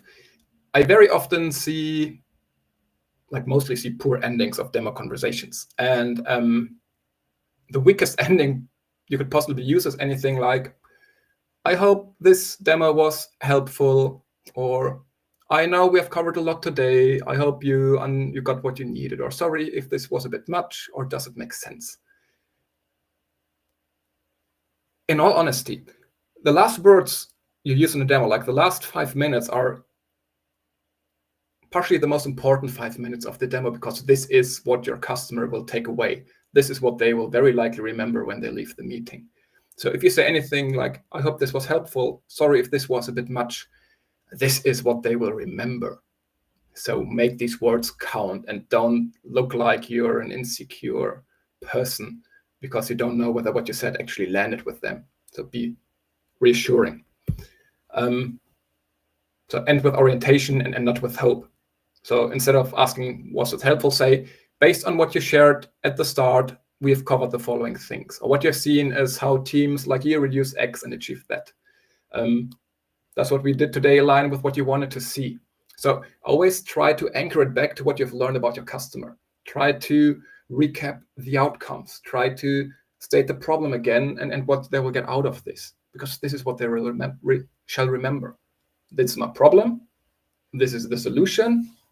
Nice. I can see that. And then have them confirm this, whether they're happy to move on or whether they have got any questions. So be specific, repeat what is at stake, repeat what are the costs of inaction, what they're missing out on if they don't solve this, what is the magnitude of the problem. But stay away from, oh, this was a little much, I'm sorry.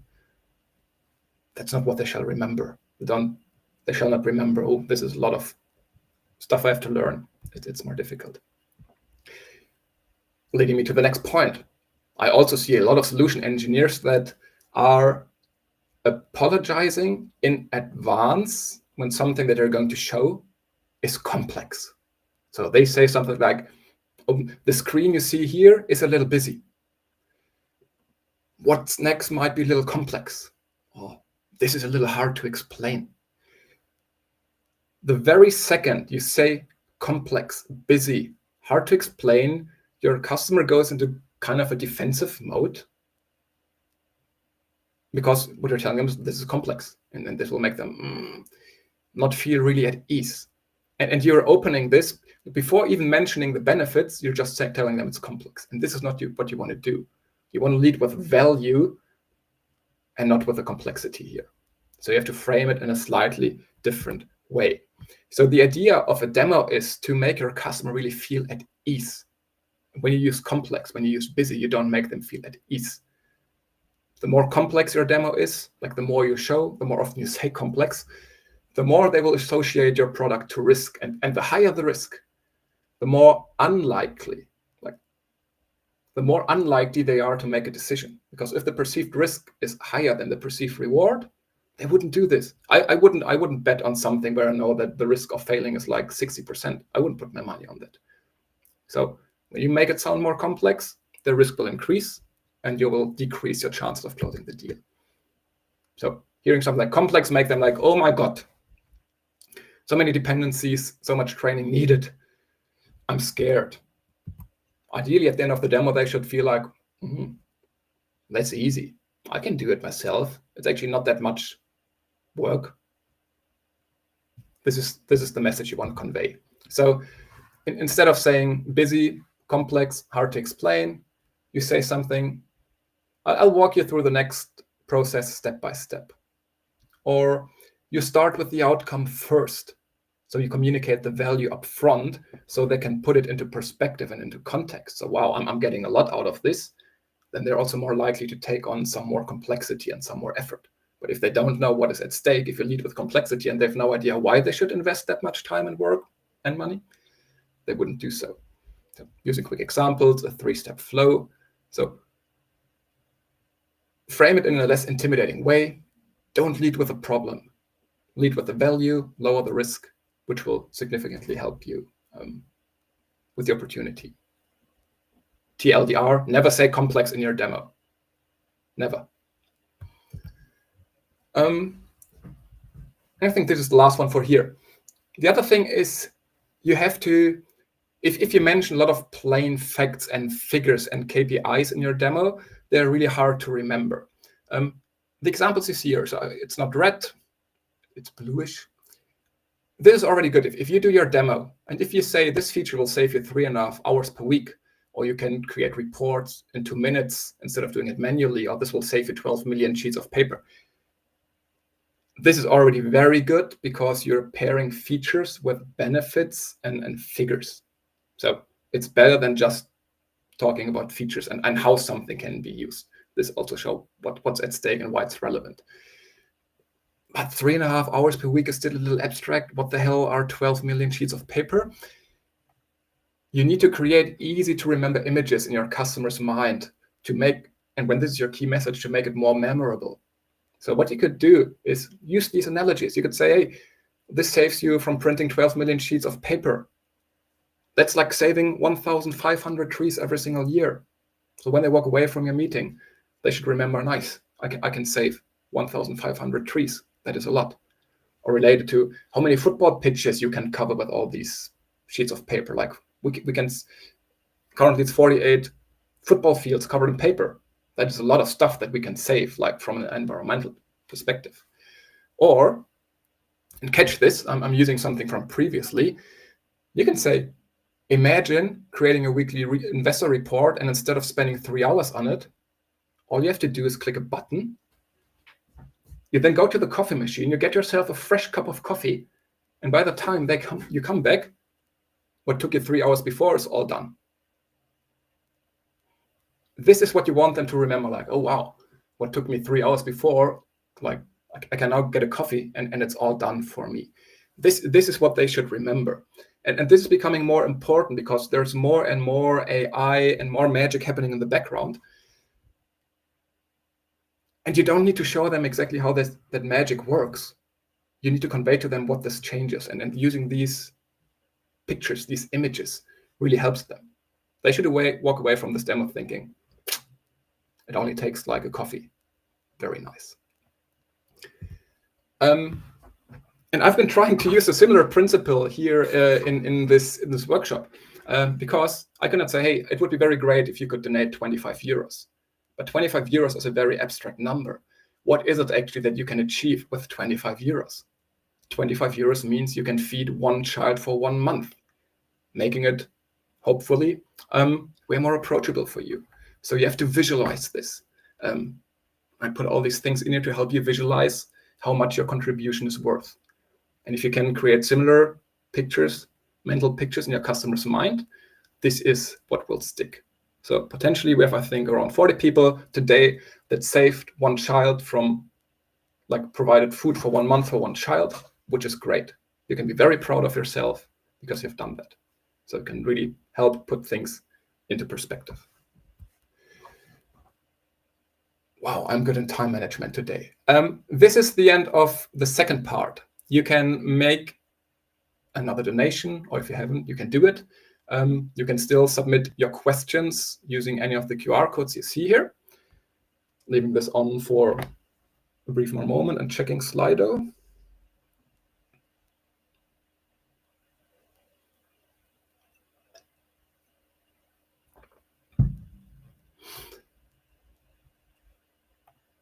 And again, if you want to, there is an entire cheat sheet on bad and better demo language. So everything we have covered just now on one page with the value bridges, with the don't and the do.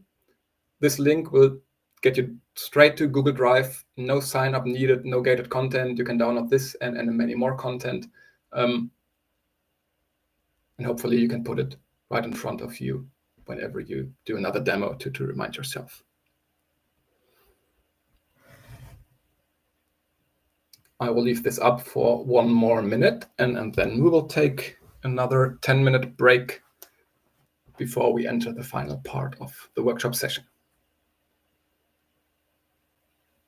Of course, there are no new questions now.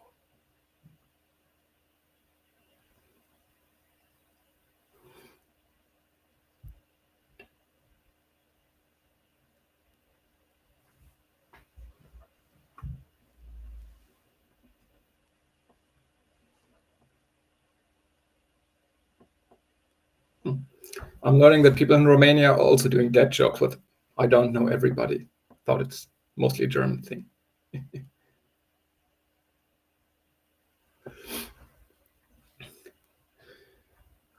All right, thank you very much, dear people. 10-minute break. Some more annoying music. Sorry for that. See you again soon.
Welcome back.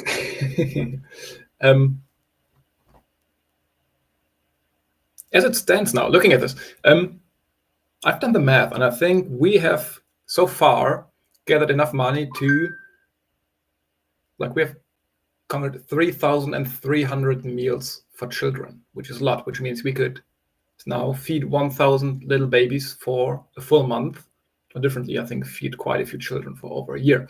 So thank you very, very much for all the donations so far. Yet we are 120 euros away from what I felt like was my personal objective. 120 euros means about 400 meals for children. So maybe we can get there and release all the slides to be shared. In the meantime, I got another question, which is, when you have a demo with a larger group of people, how should you approach prospect interaction differently? And what individuals you don't want to engage? Very good question. And I'm going to get into this in a bit more detail later during this session about the upcoming session about bad and better demo habits. When you approach, when you have multiple stakeholders in your meeting, what I want you to envision is like a matrix. On the left-hand side, on the y-axis, you have power, like people with a lot of decision-making power, people with little to no decision-making power. And at the x-axis, you have their level of interest, people that are not interested and people that are very interested. So you have power versus interest. And of course, the most important people in the room are the ones with a lot of power and a high interest. These are the ones which you need to convince at any costs. In terms of audience engagement, however, I oftentimes see that many questions, many very detailed questions, are coming from the people which are in the not much power, high interest quadrant, typically end users. And they can ask very not mean, but tricky, complex questions because they are typically the end users. And there you have to be careful at times because you don't want to spend 20 minutes of your 60-minute demo answering their questions. Because again, they have high interest, but not much decision-making power. You want them as supporters. You don't want to brush them off.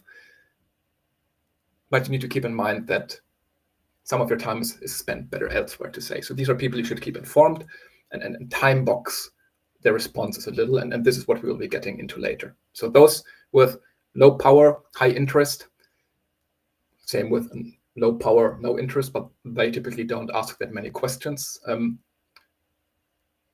Low power, high interest, be cautious with them to not eat up all your time. And then let's go back into presentation mode and continue with the final piece about bad and better demo habits.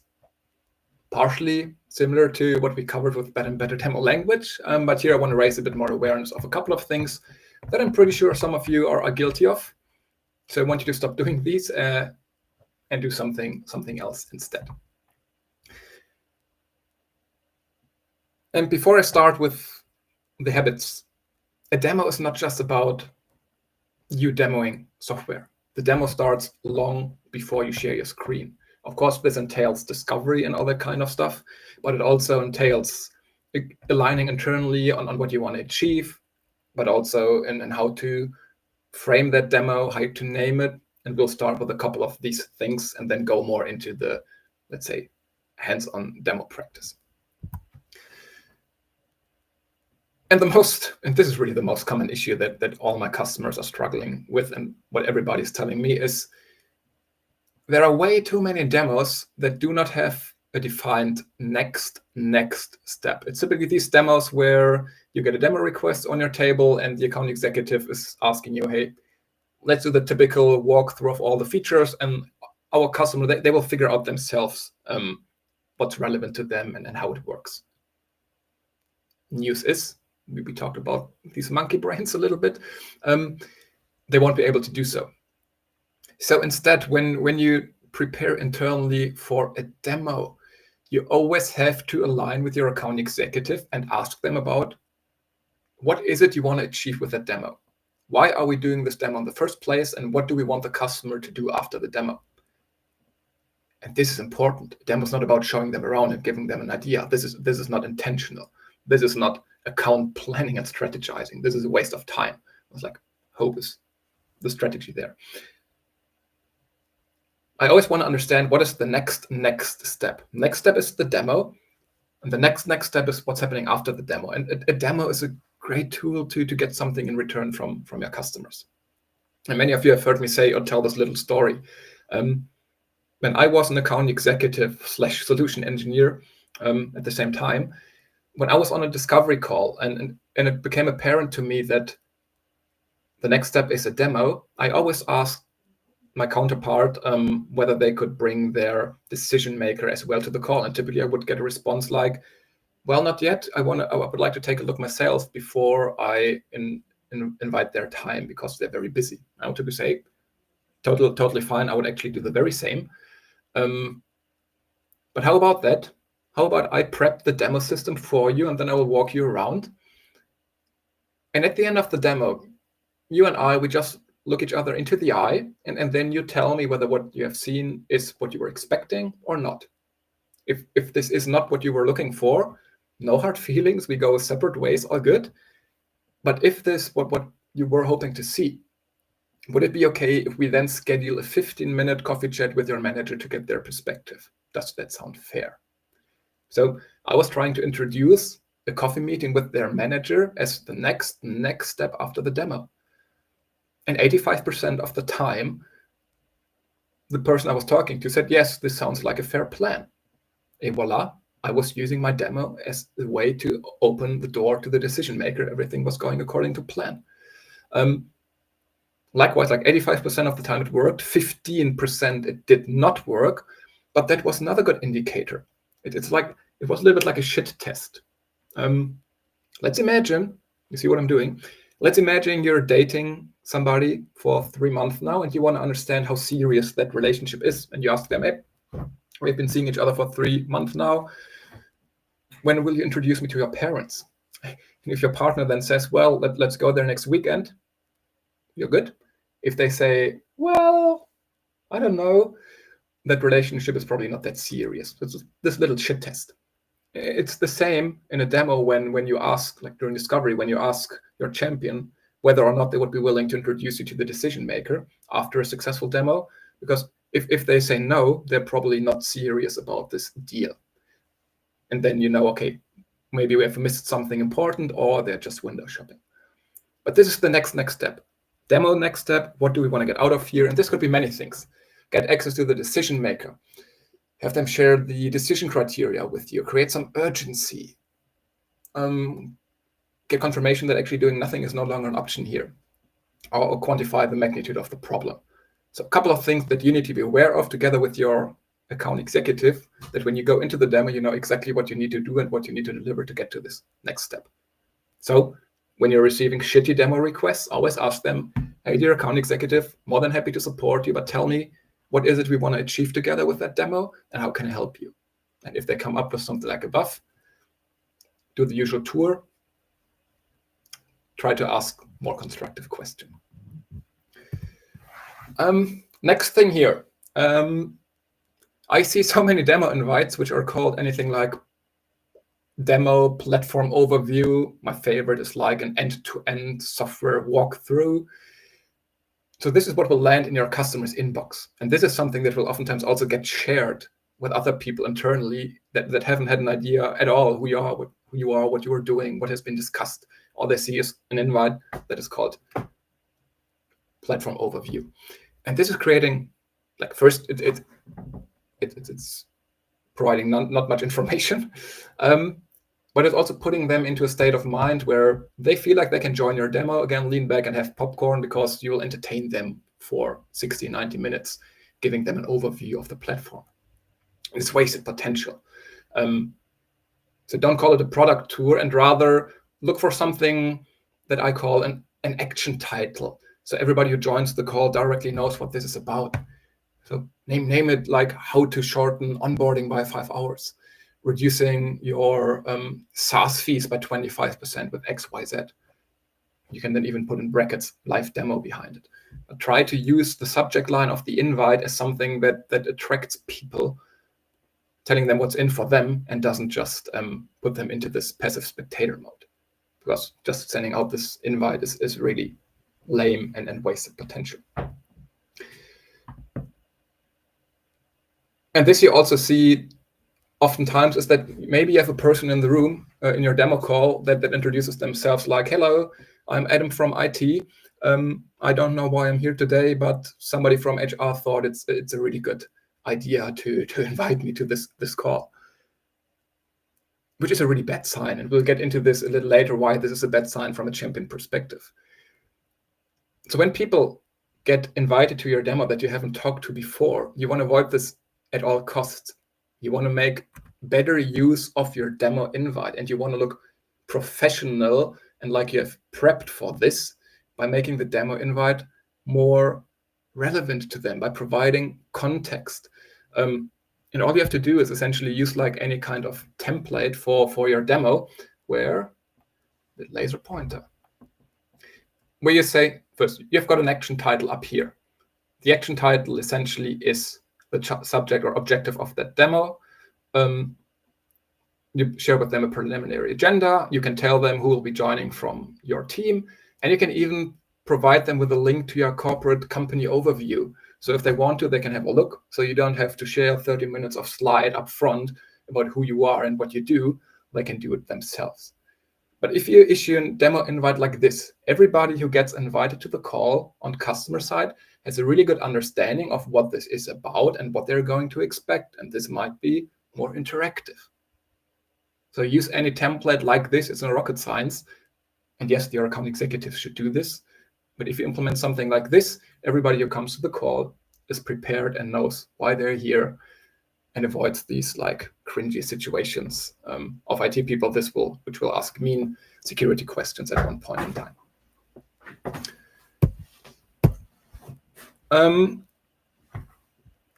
Another personal story. I once had a customer when I was in sales, and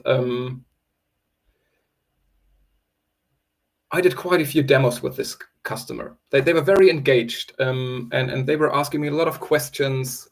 They simply didn't move forward. Like it took 15 months and 5 demo sessions, and at one point in time, I finally got them to a point where I told them, look, 1 second, I'm just checking whether the stream is still working in the back.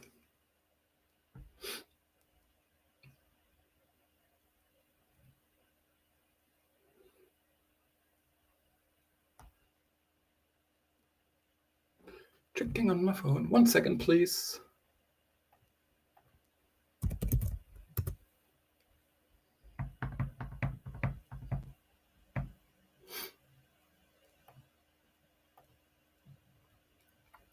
Because iPad froze. Typical demo responses here.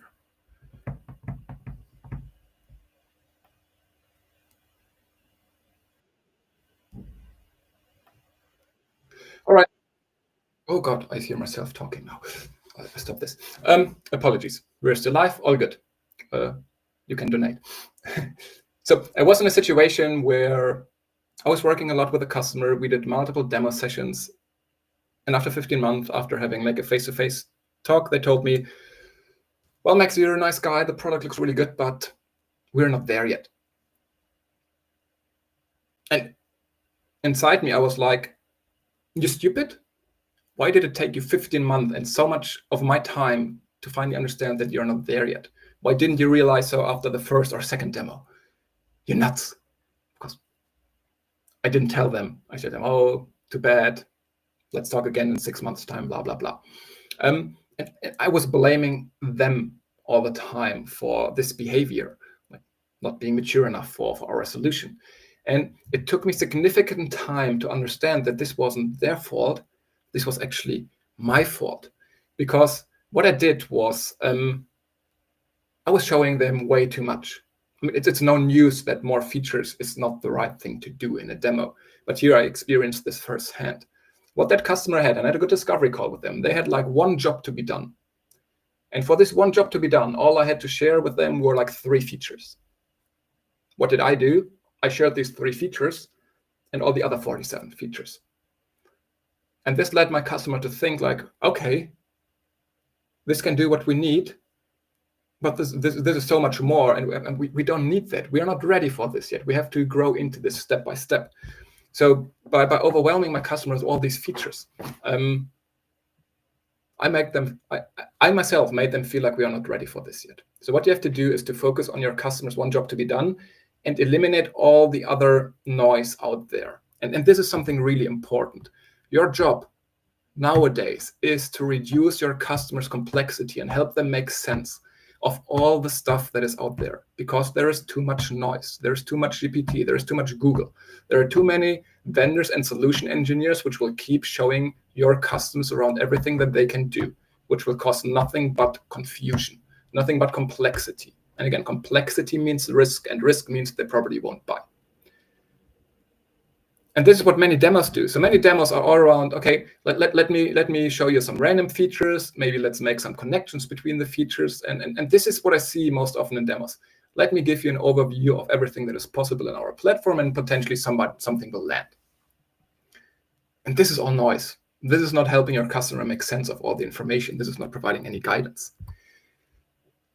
A little better would be to turn this, show them all feature into something that is a bit more customer oriented, by knowing, okay, this is where you are today, this is where you want to be in the future, cool, but let me show you all the other things we can do. Yeah, it's a customer story, but it's still messy. Your job today is about eliminating noise, reducing complexity, and guiding your customers through all the stuff that is relevant to them. All you need to show to them is, hey, this is where you are today, this is where you want to be, and all you need to do is follow this path of success. You only need these few features to solve your issue, and then you're good. The rest, for now, we don't necessarily have to look at this. For your problem, this is all you need. Full stop. Like when everybody else is like flooding your customer with information, your job is to make it easy for them. It's about eliminating all that noise and making it relevant to them. This is the job of a modern pre-sales and solution consultant. And this is critically important. You need to move from here to there and becoming your customer's proxy of all the information, sending short, deliberate emails and not like lengthy ones, showing how easy it is for them to solve their problem with your solution and not overcomplicating stuff, not oversharing. Again, as I shared previously, I've been guilty of this myself and had customers telling me, well, we are not there yet. It's a very, very important mindset. Now becoming a bit more practical. One of the habits and behaviors I oftentimes also see is that solution engineers are clicking around their software, and then they bring up very complex screens, and within a blink of a second, they start talking and they start telling the story about why this is relevant and what's happening. Why, at that point in time, while you're already in like the interpretation of what's going on here, your customer is still looking at the screens, trying to figure out what this is all about. So every time you bring up a key screen, something that is a little busy, you remember, which you don't say, you first give your customer a little bit of orientation. You first tell your customer, this is what you're looking at. These are the individual widgets that you see here. And only after you have helped them understand what they're looking at in the first place, only then you start your story about why this is relevant to them and how this helps them. Again, when you don't do that, They'll try to figure out themselves what they are looking at. They're probably getting lost, and they won't be listening to you. So every key screen, explain them what they're looking at, and only then go into the tiny little details of why this is relevant. Next up, I don't know, maybe this is a very German thing. I oftentimes see demos with fake usernames, like Petra Procurement, Ivan IT, Adam Admin. I get the point. I get the point of making it easier for your customer to understand that currently I've logged in as somebody from HR or as somebody from IT. But in all fairness, all this will tell your customers, like, this is a fake system. It's not real. It's like plain obvious demo data. So you're not Stan Lee. Don't make any of these, how they're called, Lex Luthor kind of things, Lois Lane. Put in real number, use any kind of fake data generator. So all the Germans out there, I don't want to see any more Adam IT. Just screams fake. And that's the opposite of what you want to do. Next one. Throughout your demo, I want you to stop screen sharing, especially when you want to engage your audience. Because if you keep sharing your screen all the time, your customers will start to hide behind that screen, because it will signal to them, as long as I can see the screen, it's not about me, somebody else is talking, and like Homer, they will hide behind it. But at key moments, at least, I want you to stop sharing your screen, because the second they see your face in like full screen, they can no longer hide. And then, okay, something is happening, something is changing. It's potentially about a question now.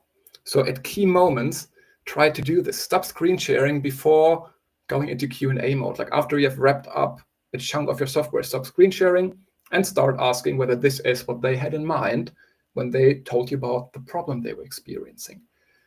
Do it before the end of your demo. Like when you're planning next step, at all costs, stop screen sharing. Use just to reset the audience. Or when you say something like, hey, I'll pause here to have a face-to-face discussion. It's like a really small mental reset button. Don't overuse it, but use it when you want to make sure that something is important. Another one of my personal failures. When I did my first demos, I mean, they were awful. Of course, they were awful. But during my first 10 demos, I was taking notes of all the questions that I was being asked, because I was mostly worried about getting questions that I could not respond to. So I was keeping track of all the questions. I was prepping all these. And at one point in time, I realized that my customers were actually asking me the same questions again and again and again. So little Max thought, wouldn't it be super smart if I start building the responses to the typical questions into my default demo script? Because that way they don't have to ask them and they will feel like, look at him, he's actually reading my mind. Because I realized, like, for me, it was like 80% of the time I was getting the same questions. Hence I thought, let's build them into your default script.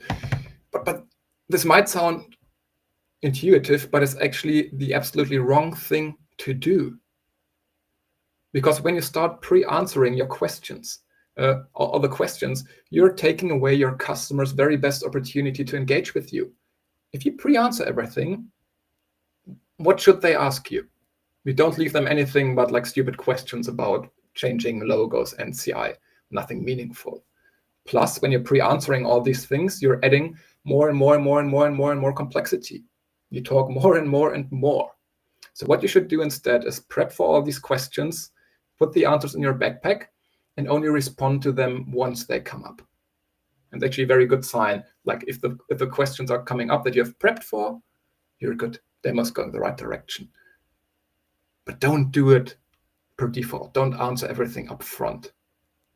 Because you talk more, you add complexity. And the more you say, the more they forget. And the more I say, the more garbage I talk. That's also true.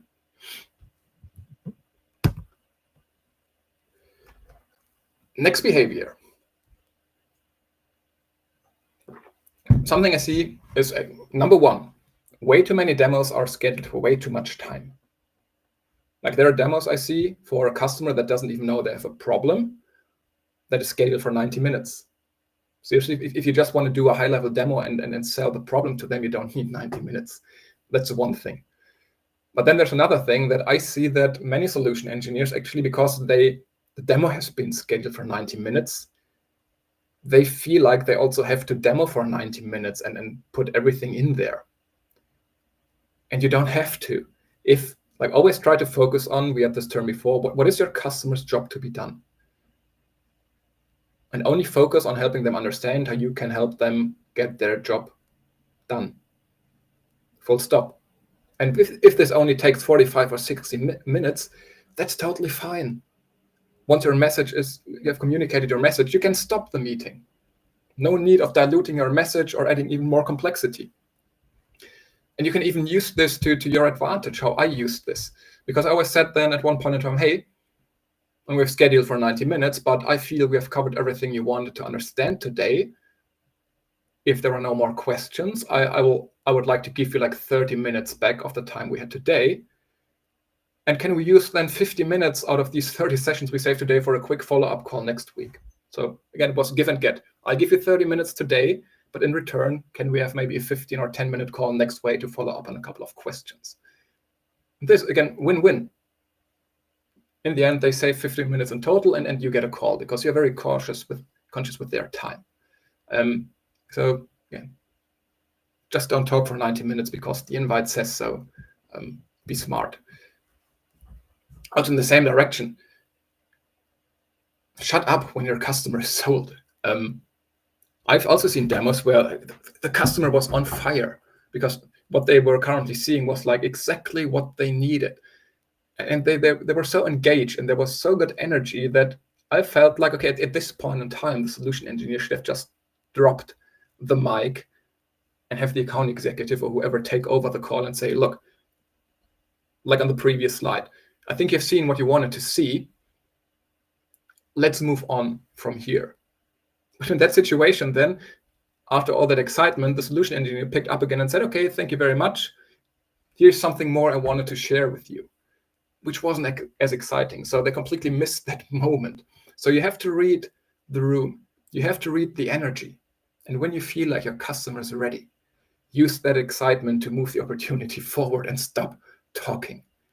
Even if in your little brain you say, but I have prepared for so many other things and I've designed such a nice workflow. I'm sorry, but no, stop here. And maybe even a gentle nudge, or it was easier in like in-person meetings because somebody could just kick you. Digitally, it's a bit more difficult, but shut up before it's too late. Talking about this, I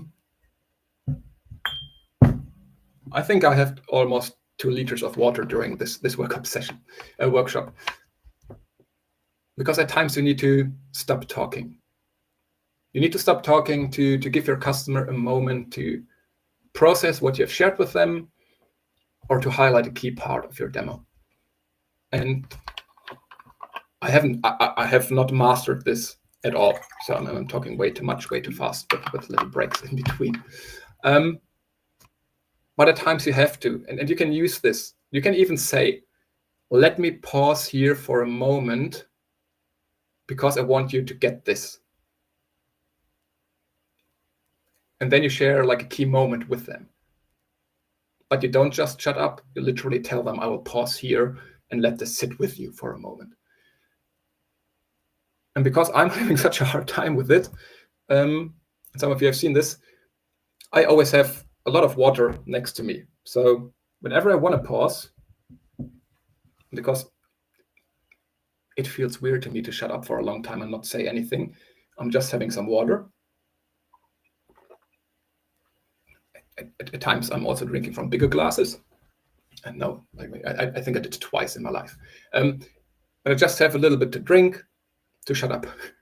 Same when receiving a question. We had this before. Instead of giving this immediate response, I sit down, I listen to the question, I drink something to process, and give a more deliberate response. So drinking is not just healthy, drinking water, not drinking this stuff here. Drinking is also good for shutting up. Like in general, voice control is something important. And also still working on this. I don't think my regular voice is as deep as here from Police Academy. The thing is, when I'm getting excited and when I want to make a point, like my pitch gets even higher. When I'm excited and I wanted to get across my message, I really start to talk fast with that high voice because I think I need to convey confidence. But talking faster and in a high pitch is actually the opposite of what you want to do, because this will sound nervous and a little reactive. So instead, when, for example, oftentimes I get the question, how are you different from all your competitors? And I'm like, oh, la, la, la, la. I start talking. This is a little similar to the high-stake questions that we had previously. When you get a question like this, I want you to pause. I want you to breathe and repeat that question in a very calm pace. How am I different from my competitors? And then give like a calm, deliberate response. Even having that break up front and breathing quickly helps a lot. But again, it's one of these counterintuitive things. Responding fast is not creating, like making you look confident, it's the opposite. So taking a little moment and delivering that calm response is way more effective than me and my little birdie voice, I would say.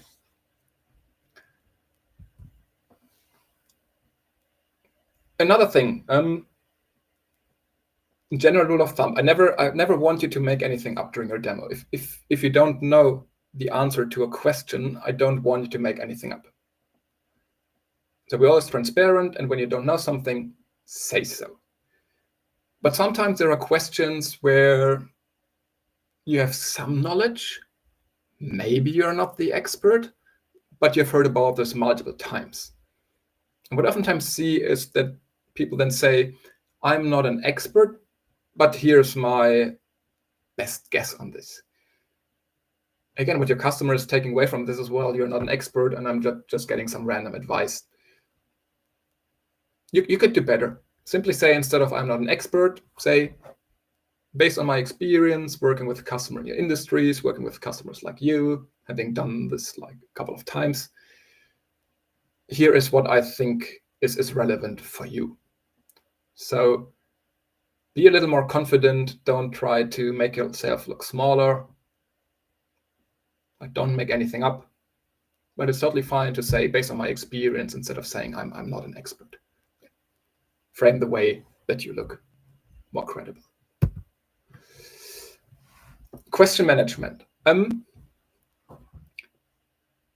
One reason I see while many demos take way longer than they need to and become way more complex is because when the solution engineer is receiving a question, they immediately jump into the software to show and demo the response to the question. But this is not what you have to do all the time.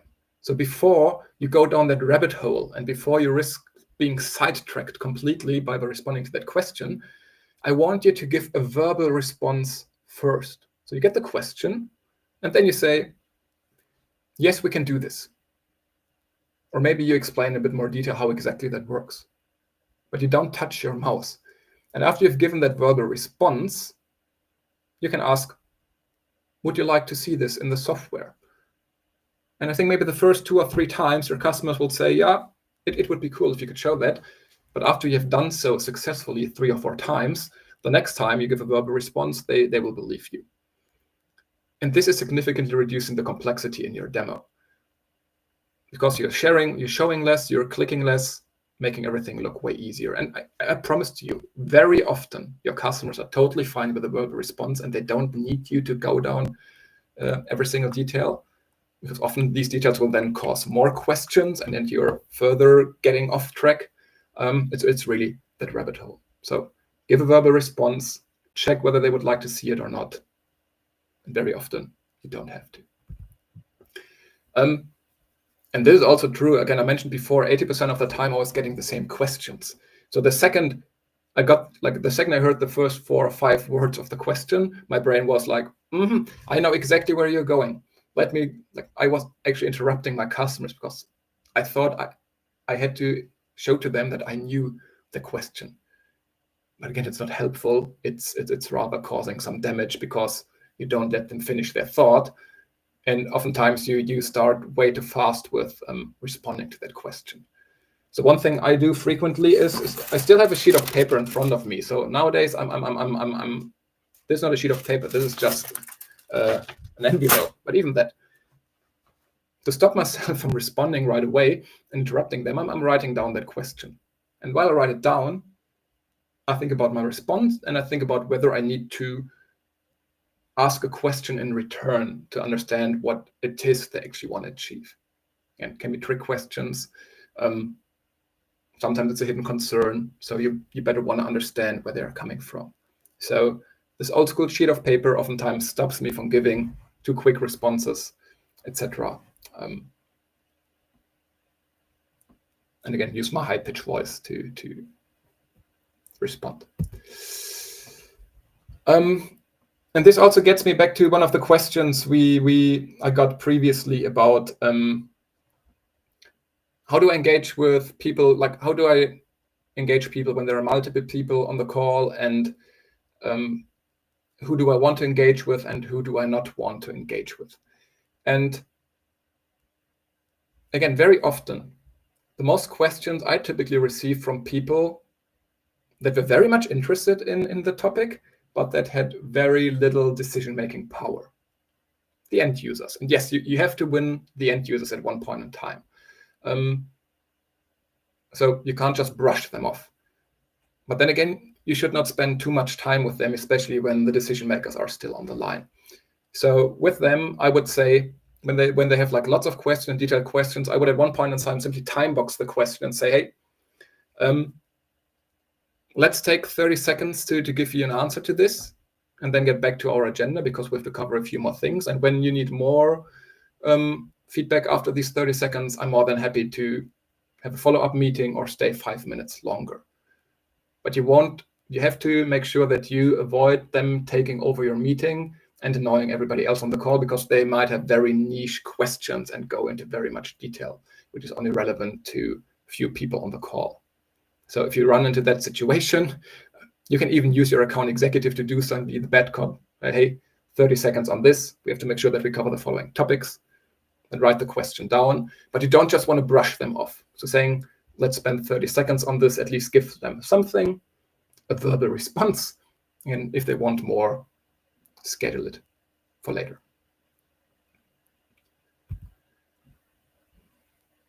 And the final slide. This is a bit about how can you use your demo to figure out if your champion really is a champion or not. Ideally, you will realize this earlier, but sometimes you only do so a little later.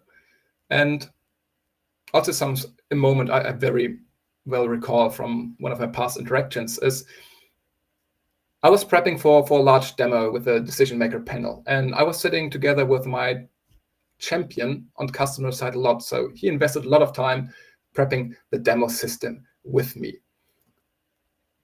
And we even agreed on that he would make a little intro at the beginning of the demo to set the stage, so it comes from somebody within their organization and not from me, the sales guy. So the demo started. My champion took the word, set the stage by saying, hello, thank you very much for joining. This is Max from that company, and he will now show you around the product. That was all the context that he provided. That was all about setting the stage. Nothing about why we're here today, what exactly they want to achieve, nothing like it. Luckily, I was prepared for this, so I could tell them why they're here and what we're trying to achieve. But it's like 10 times more, it's 10 times stronger if it's coming from somebody like them. It's way stronger when somebody within their organization is talking about their situation and not somebody from outside the organization with a sales title. So that was the first indication that this champion maybe is not the right one. And then one guy in the audience, he started to ask a lot of mean questions. And you, like, it was all pushback. It weren't just questions, it was really objections and concerns. And he didn't stop. And my champion did not say a single word. A good champion would jump in and say, hey, hold on a second, for the following reason, and support me. My champion, nothing. Left me all alone. And this is when I realized that maybe the champion I'm working with is not the right champion. And there are a couple of signals that will help you to understand this. The first sign that your champion is not a good champion is when they start inviting people to your demo without telling them why they are here, why they should join. Remember that IT person that introduces themselves as, hey, I don't know why I'm here, but somebody from HR invited me. If they don't give good context internally, they're not good at communicating.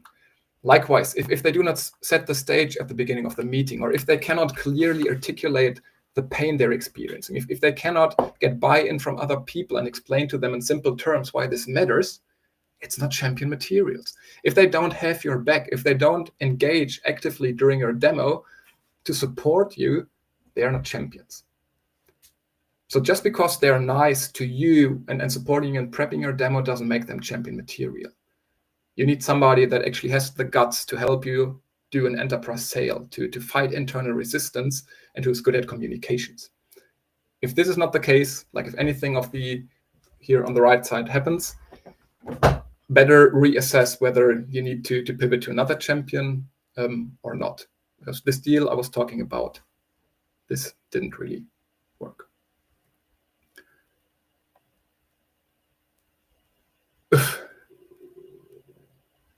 That's it. Lots of input. One final call to make a donation or submit any kind of question. I'm very briefly checking this.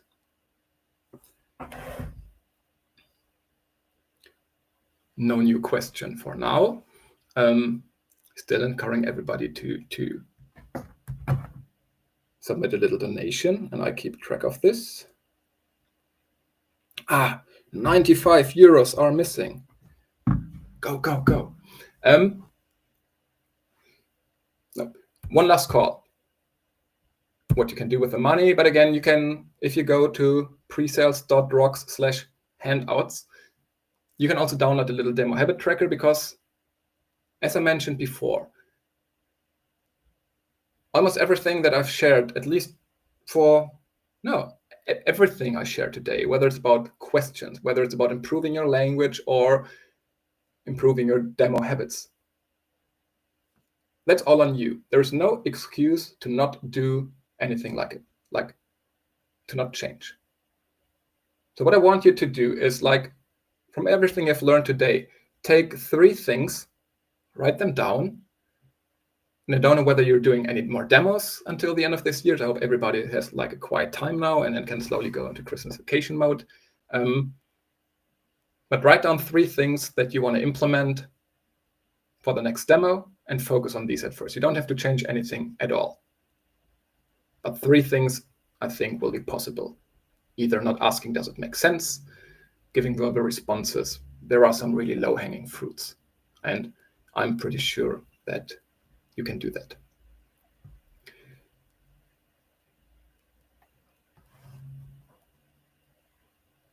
With that, I am checking the questions tab for the last time and opening up LinkedIn, knowing that I'm 27 seconds ahead of you exactly.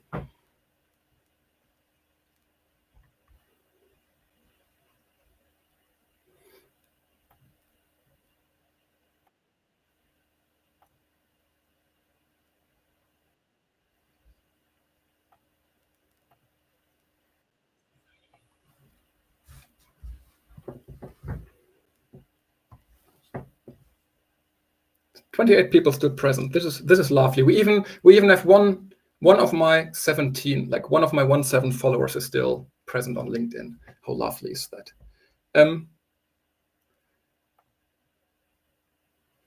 Final call. We are at 905 euros still.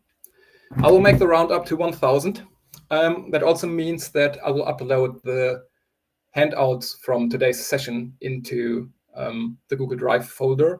So everybody remember presales.rocks/handouts.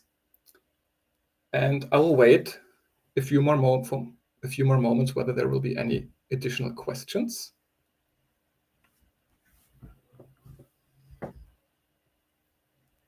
Cheers.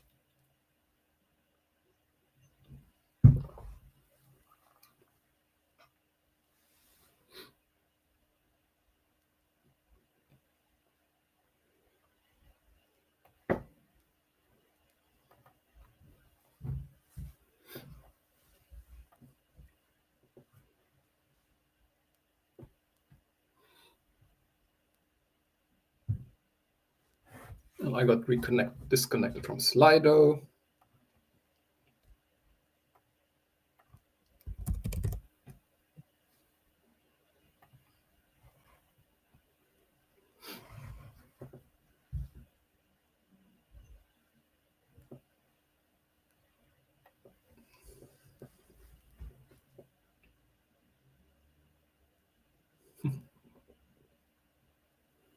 Not a question, but thank you. Thank you very much. With that, thank you so much for joining. Thank you so much for donating. Thank you so much for helping me make a living from what I'm doing here. So it's been a great year. Thanks to you people. Thanks to everybody who's been supporting me. I appreciate everybody's donating their own personal money for a good cause. Thank you very much. We've provided like more than a couple of thousand meals for children in Africa. It's sad that you only do this for Christmas. Let me see whether we can do something similar again. But thank you so much for donating, for taking the time, improving yourself, but also again supporting a good cause at the same time. I came up with this idea based on a book that I've bought some time ago. It's called Moral Ambition. This is the German version from Rutger Bregmann. Very good read about how we can help make the world a better place, and not just be aware of things going wrong, but actually doing something about this. This was actually inspiring me for doing all of this here.